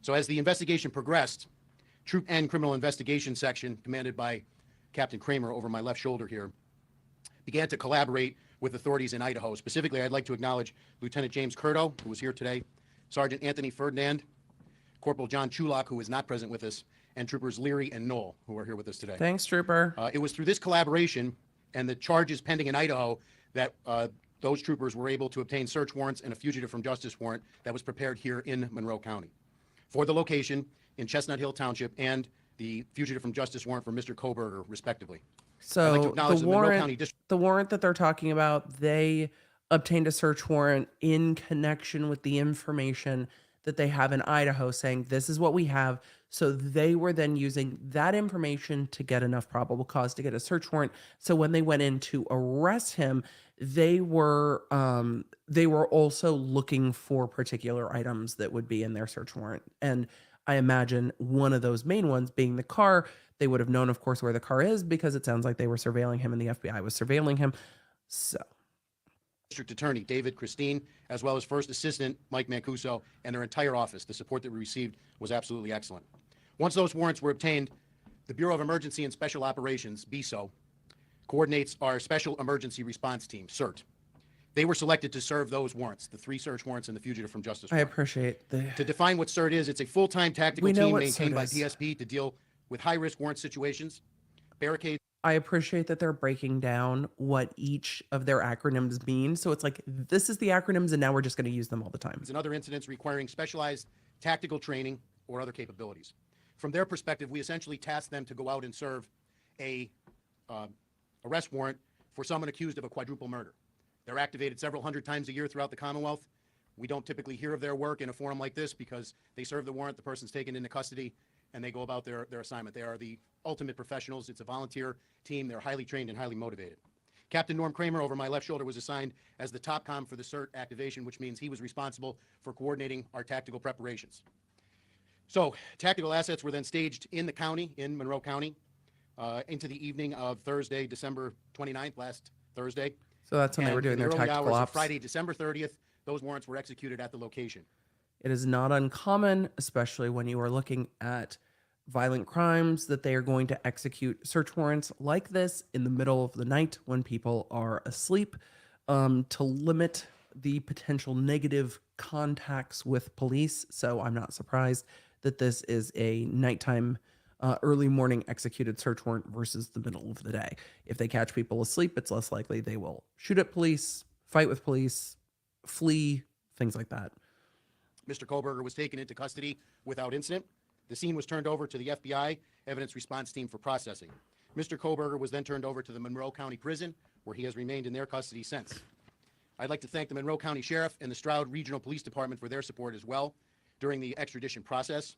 Arrangements currently are being made to deliver Koberger back to Idaho, where he can have continued due process and face these charges. So it's with that, I will turn it over to First Assistant Mike Mancuso. Thank you, Major. Good afternoon, everybody. I'm Mike Mancuso with the DA's office, the First Assistant District Attorney. I want to give my condolences to the families of the victims out in Idaho for their loss. And it's my sincere hope that this marks a clear step in the right direction of effectuating justice for those folks. My office's role was relatively recent. We weren't advised of the presence of the defendant in our county until only a couple days before the apprehension of the defendant. So they knew a couple days before the 30th, and I imagine that the FBI knew before that, that they were looking for him. So they knew for a couple days before they executed the search warrant that he was there, and were probably surveilling him to make sure that he did not leave, which gave them some time. So these search warrants were not rushed in a day, which is good information to know. They had a few days to do these search warrants while he was in Pennsylvania. But when we were told, we came together and worked very closely with Captain Kramer, who did an excellent job in almost like a clockwork operation. Part of my duties were to ensure that 3 separate search warrants were issued. Those affidavits attached to those search warrants are still under seal, so I can't discuss their contents with you. But one was for the person of Mr. Koberger, collecting DNA and photographs, that sort of thing. One was for the white Elantra vehicle. Okay, so they do have the white Elantra. He gave information about what information they were taking. And I wanted to hear that again. Those affidavits attached to those search warrants are still under seal, so I can't discuss their contents with you. The affidavits attached to the search warrants for arrest and for search of the person, the location, and the car are separate from the probable cause affidavit that we are talking about and hoping that will become unsealed shortly. The probable cause affidavit that we have been talking about is the probable cause to believe that this defendant committed these murders. The affidavits that he's talking about these are the affidavits to think that we can get this search warrant. They are two separate probable cause statements. So let us continue. But one was for the person of Mr. Koberger, collecting DNA and photographs, that sort of thing. One was for the white Elantra vehicle, which I understand has been seized and is being processed. And one was for the address, the residence itself that he was living in with his family. I was at the Living scene, in or staying and I at? have to say that Major Paris and Captain Norm Kramer did an outstanding job in coordinating the efforts, not only of the numerous Pennsylvania State police troopers there, but officers from other jurisdictions and disciplines within those jurisdictions to make this a very smooth, highly competent professional operation. It is a quirk, apparently. It's not in the norm of the states I'm familiar with that Idaho does not release their probable cause affidavit in support of their arrest warrant until after their defendant is returned to that state. But having read those documents and the sealed affidavits of probable cause, I definitely believe that one of the main reasons the defendant chose to waive extradition and hurry his return back to Idaho was the need to know what was in those documents. That's very interesting to me. Based on everything he's read, he thinks that the reason the defendant waived extradition to get back is because the defendant wants to know what they have on him. And I want to know, I just hope that when this gets unsealed, I am able to look at the information and let you know what led this DA potentially to that and see if there's something in there either about this defendant's personality or about the information that he thinks that the defendant needs to know what's in those affidavits. It's a very interesting statement that he thinks the reason the defendant waived is because he wants to know what's in that affidavit. I now want to know what's in there to make him think that. So that's a significant development. Beyond that, looking at the scope of the situation and the ties this defendant has to my county. Yes. The defendant doesn't know everything they have on him yet. That is sealed until he gets back to Idaho. So they are extraditing him immediately, and then he will know. He wants to know. Of course he wants to know. He knows what he's being, he knows what he's been arrested for, but he doesn't have the information. Our office at the disposal of the Idaho authorities to help facilitate a complete background investigation into the defendant, both activities prior to the murders occurring within the Commonwealth of Pennsylvania and his activities after the murders in Pennsylvania. So we stand ready to assist with that effort on an ongoing basis. Thank you. We can now open it up for questions. Thanks, Trooper. Specifically did, or can you give us any indication as to the operations of the state police, when you were notified? And we talk about Who's taking these questions? in the area, how long were they there? And what's the We're not in a position to give you an exact time. It was at some point prior to when the surveillance was taken as the investigation progressed to a point where search warrants could be obtained and the probable cause for those search warrants. He's like, and an we're not arrest warrant, answering a that. fugitive from justice warrant based on the arrest warrant out in Idaho were obtained. We began to take the tactical steps to plan to serve them. Were you collecting evidence prior to his arrest? At this point, like we said, it's very much Yeah, we're not pertinent telling to you. what's in the affidavits, which we cannot speak about. What's it about his demeanor when the arrest actually happened? Present sense impression, as likewise ongoing investigation, can't discuss. Nope. Those arrangements are being discussed. He might nope out of all of these questions. Let's give it a few more minutes and then we'll wrap this up and move on. Because I have a hard stop and we've got a defamation case and a bunch of questions and super chats. Right now, as well as the logistics. The court order says, those of you who heard it today, it's within the next 10 days. So we're currently working on that in coordination with authorities out in And we know he's on the Sorry. way back. I can't comment. I don't know. Is he being held in the Monroe County jail until he's extradited, or was he removed to another? No, he is lodged in the. They were asking where he was being held. Okay. He's resided in Monroe County Prison. Until he's Correct, yes. extradited, he'll be there. Which group? At this point, that's still being coordinated between the state police and the authorities out. Asking all the details of where he's being housed in a high profile case isn't always going to warrant answers because it puts the defendant at risk. There, we don't know. Will the affidavit be unsealed when he arrives in Idaho? I don't want to speak. Why are you asking the Pennsylvania troopers about the procedure in Idaho? When I watched the press conference on Friday, at Go 1 watch p.m. Friday's Pacific press time, conference. I was alerted to the fact that, according to Idaho state law, that the affidavits have to be served to him once he's extradited back before they could be unsealed. Has he said has anyone else been arrested? Ongoing investigation. Has a motive been determined? I can't comment on that either. I apologize. He's like, nope, nope, nope. He's presently back. He was transported from the courthouse by Monroe County Sheriff, and the logistics of who's going to transport him out to Idaho are still being discussed. We don't know yet. Can you confirm the time of his arrest and how much? Time of arrest is what she's asking for. I would say it was in the early morning hours of Friday, December 30th. Tactical assets on scene were probably in the neighborhood of 50. That's a lot of tactical assets. I would say overall about this entire operation, and the credit goes, this is a part that the state police played humbly. He has been doing this for a very long time, and he is very Moscow Police good. Department, 38 sworn. He knows what he can and can't say. 19,000 leads. The video evidence that they had to develop in order to put that out, all public source information. But when you talk about the service of a high-risk warrant for someone who's committed or alleged to have committed 4 homicides, there's nothing routine about that. And all of those tactical steps that were taken were in 50 conjunction with the assets, best so efforts it would of the be authorities, local, state, law and federal, enforcement both in Idaho plus and here, to ensure that we could vehicles do it and things safely, like that. and to ensure that we could get him into custody and that those service of the search warrants could occur. No, they're trying it, Sandra. They just, I think not all reporters know what information can and can't be given, and it probably leads them to ask better questions than maybe I would. The contents of that affidavit. I wouldn't ask some of these things because I know they can't answer. Speculated or theorized that he wanted to get back to read that as well, since he can't read that. Yeah, he did speculate. The reporter is asking, what made you think that he wants to get back to read it? This is a good question. Seriousness of what you did. I just can't talk about it, but can you share with us something? Yeah, I can't get into the details, sir, but I can say it involved the defendant's connection to a scene of a crime consisting of 4 murdered people. So that's the significance of it. So what we know from this DA is that there is something in that PCA that connects this defendant to the crime scene. I mean, it's going to have to, right? If you're going to prosecute him, you have to show why you think he was there. But he's saying that this is the information he thinks the defendant wants to know, how they connect this defendant to the crime scene. As my mentor always said, the crime, the defendant's connection to the crime. That's what you need to prove. Confirm that there is a connection between Brian Kohlberger and any of the victims? I can't discuss that, ma'am. How confident are you that he is guilty of these crimes?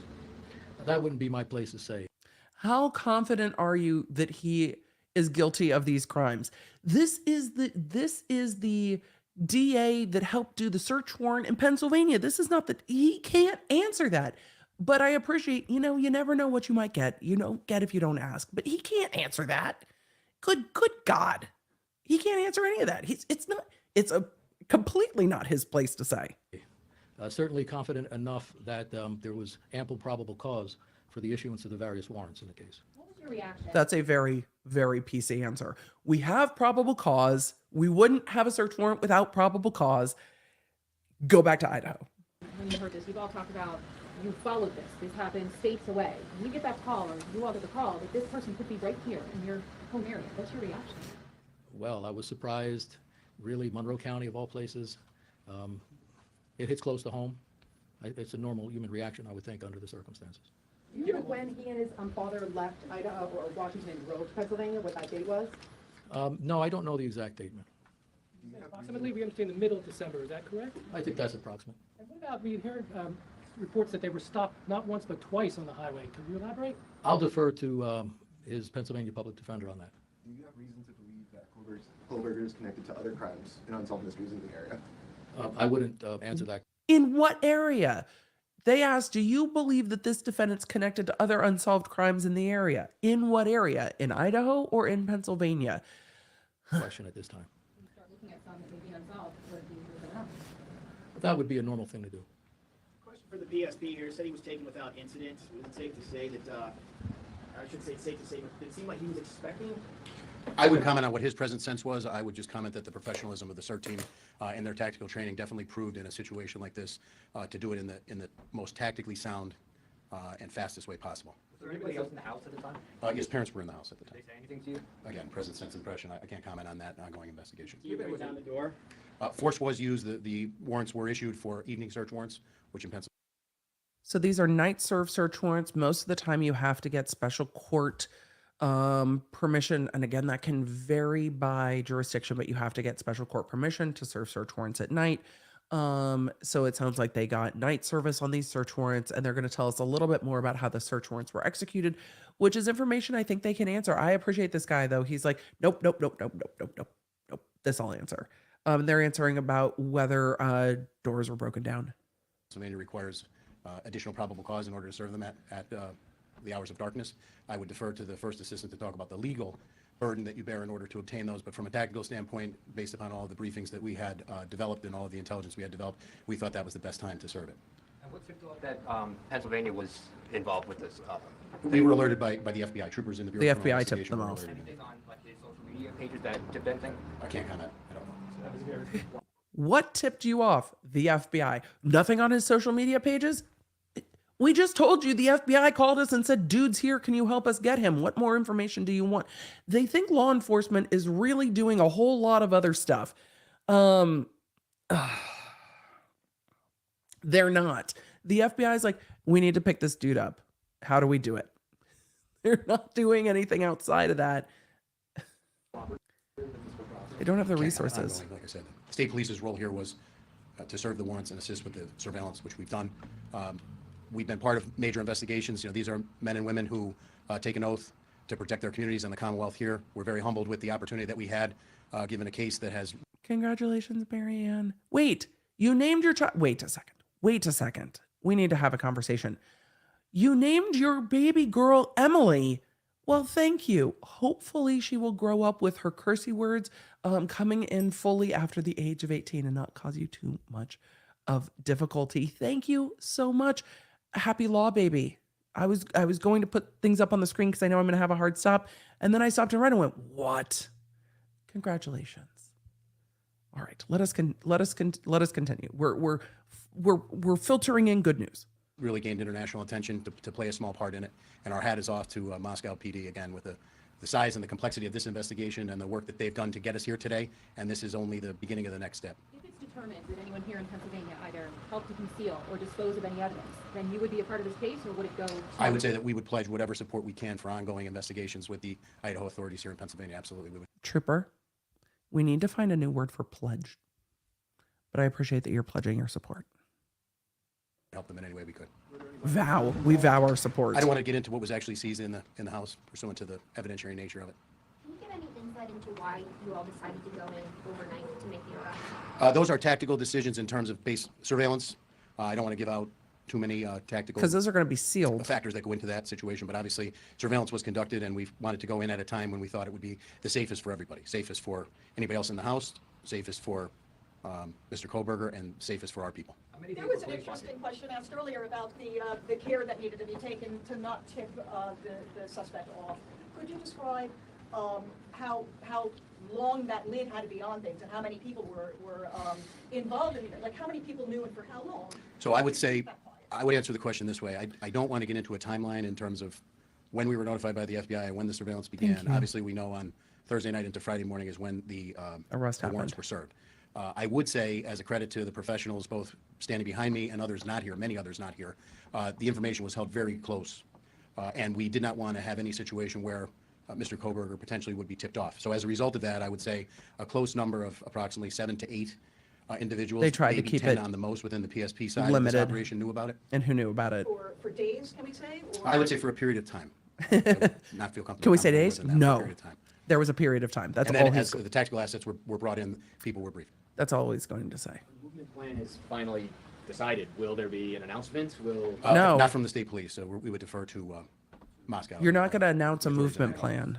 starts leaving Pennsylvania? Well, we have security concerns now, obviously, to move Yes. any prisoner. Anytime you move somebody from a secure prison to another place, we don't want There won't be an announcement from the state police in terms Correct. of those logistics, but they're being worked on right now. This is a Can you security provide issue. a guess when you think he might be moved, roughly?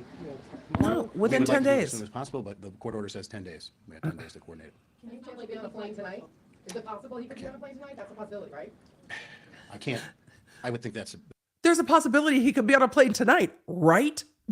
Ma'am? I don't know. Do I look like air traffic control to you? I don't know. I'm not the one in charge of booking the flights. Talk to Idaho. This is not my problem. Look, we did search warrants, multiple search warrants, and an arrest. That's it. DNA has been collected, photographs, car, whatever. They're not going to tell you what's a possibility. Ma'am. that's probably not likely. Private plane, or would you fly commercial? We're looking into that right now. Security. Confirm or deny that a window was broken in order to gain access into the home? There were multiple windows that were broken, I believe, to gain access, as well as multiple doors. I think That's new information. Multiple windows and multiple doors broken in the parents' house to gain access to the home. I imagine they went in, given that information, probably with their like a more SWAT trained or SWAT type trained team through multiple points of access at once, depending on how many people were in the home to secure all the people in the home. So all points of access. the video of the house after the fact confirms that, and that would all be part of the tactical plan based on the floor plan of the house, et cetera. So there's And video of the house certain afterwards that operators confirms that a bunch of shit was broken. The suspect on your radar before, and are you looking at any connections? Wouldn't comment on that based on the ongoing nature. But how about it? Did he have a criminal past? According to the UJS, I didn't see anything. They're not going to tell you. Can't comment on a person's criminal history during an ongoing investigation. He's like, the way he said that, he's like, I can't comment on a person's criminal history during an ongoing investigation. Come on. He's over it. Look, he's closing the notebook. He's done. You stand ready to Done. assist in giving the complete background of the defendant? What specifically is law enforcement interested in? That'll be the last question after Mr. Matusa. They're just done. In any case of this nature, and I prosecuted a fair share of homicides, double homicides, that sort of thing, you want to look at any evidence of possible motive. You want to look at any evidence of a pattern, of modus operandi or method. You want to get into the subject's character, mental state to the best you can, that sort of thing. So it'll be an all-encompassing effort, which we stand ready for. Okay. Yeah, officer nope, totally noped out. We have our ways. How would you get that information? We have our ways. And that's the end of that press conference. Y'all, unfortunately, we are almost up against my hard stop, which means I am not going to get into all of this defamation lawsuit today. I apologize. We spent a little too long on Jen Shaw. I'm want to do that, but there is a defamation lawsuit. We do need to still do Q&A. The defamation lawsuit is between a professor at the University of Idaho and a TikToker. I know that there's a compilation of these TikTok videos over on a Tuesday's channel. I have not watched them yet, but this is a defamation lawsuit coming off of things that were said on TikTok. The defendant, they say, a purported internet sleuth, decided to use the community's pain for her online self-promotion. She has posted many videos on TikTok falsely stating that plaintiff Rebecca Schofield, a professor at the university, participated in the murders because she was romantically involved with one of the victims. Gouliard's statements are false. The professor did not participate in the murders, and she never met any of the victims, let alone entered a romantic relationship with them. The videos have been viewed millions of times, amplifying the online persona at the expense of the professor's reputation, and is suing for defamation. There are, it is a very concise filing, but there are a good amount of facts. So these are, defamation, false statements. Defamation per se is going to be in here, defamation regarding the relationship, but you don't always have to plead defamation per se later. Yes, I pledged to do it later. It's wild stuff. So yes, this is related to the Idaho case, which is why I brought it up. This is someone on TikTok that has been saying that one of the professors at the University of Idaho had a romantic relationship with one of the victims and then did the murders. So the answer to that is, what we're not going to do. So I will go and look at a Tuesday's video and link it, and we will do another video covering this. I imagine when we get the probable cause affidavit unsealed, we'll do that together with this. But what you can't do, accusing people of committing murder and having an inappropriate relationship with a student at a university with their professor, but accusing someone of committing murder is going to be in the defamation per se. And this professor, I imagine, is not going to count as a public figure. So you're not going to have to prove that added element of malice. This is going to be a lower standard, easier to prove defamation. So again, we know that the police ended up putting out statements that this professor was not a suspect or involved.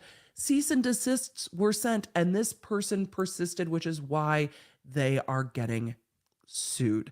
This, I imagine, has to be tremendously painful for all involved, and we will go through this another day. I'm sorry we didn't get to get into it today. I'll probably stream tomorrow.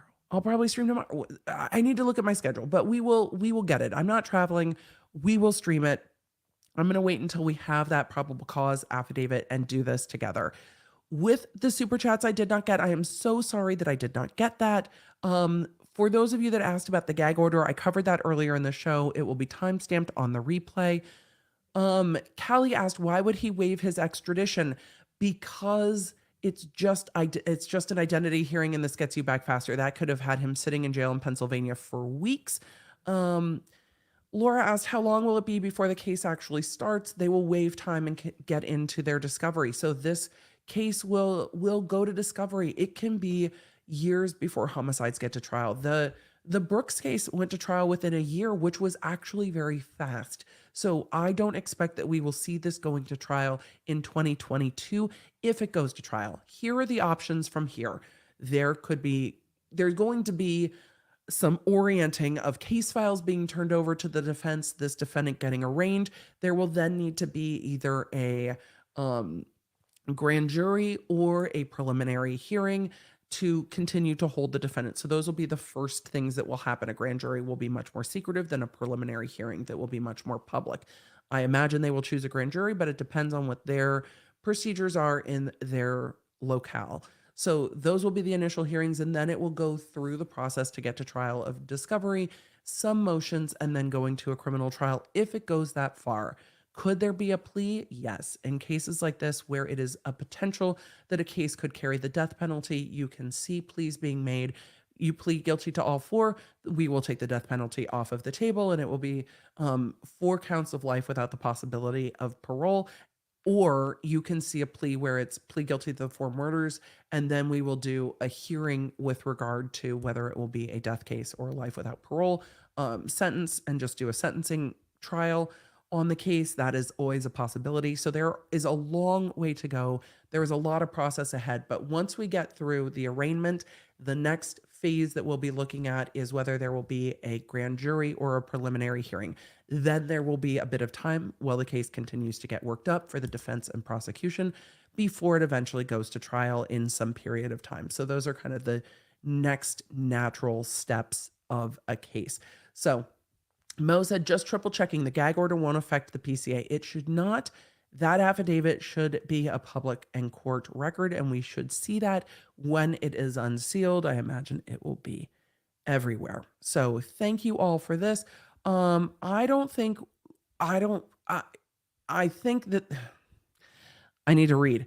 Let's stop victim shaming at all. Victims deserve compassion. No one chooses to be victimized, scams or otherwise. It's not their fault. I agree with you. And I think that when we talk about taking the shame away from it, even when people aren't shaming, particularly fraud victims, I think people feel ashamed, and that's a big part of it.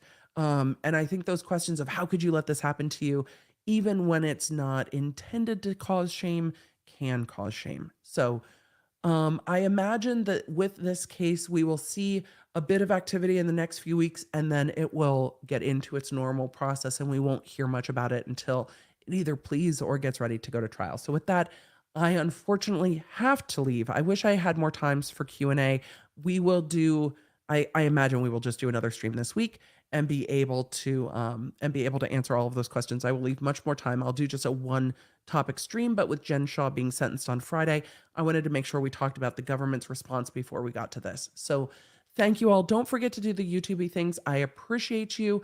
And I imagine I'll be back sometime this week. I'll let you know when, once we know. Yeah, I'll keep you posted. Connect with me everywhere. I'm at the Emily D. Baker. If you guys want to join the text, just text Emily.com. If you want to join the channel, lawnerdsunite.com. Happy to have you. Support what we do here on the YouTube.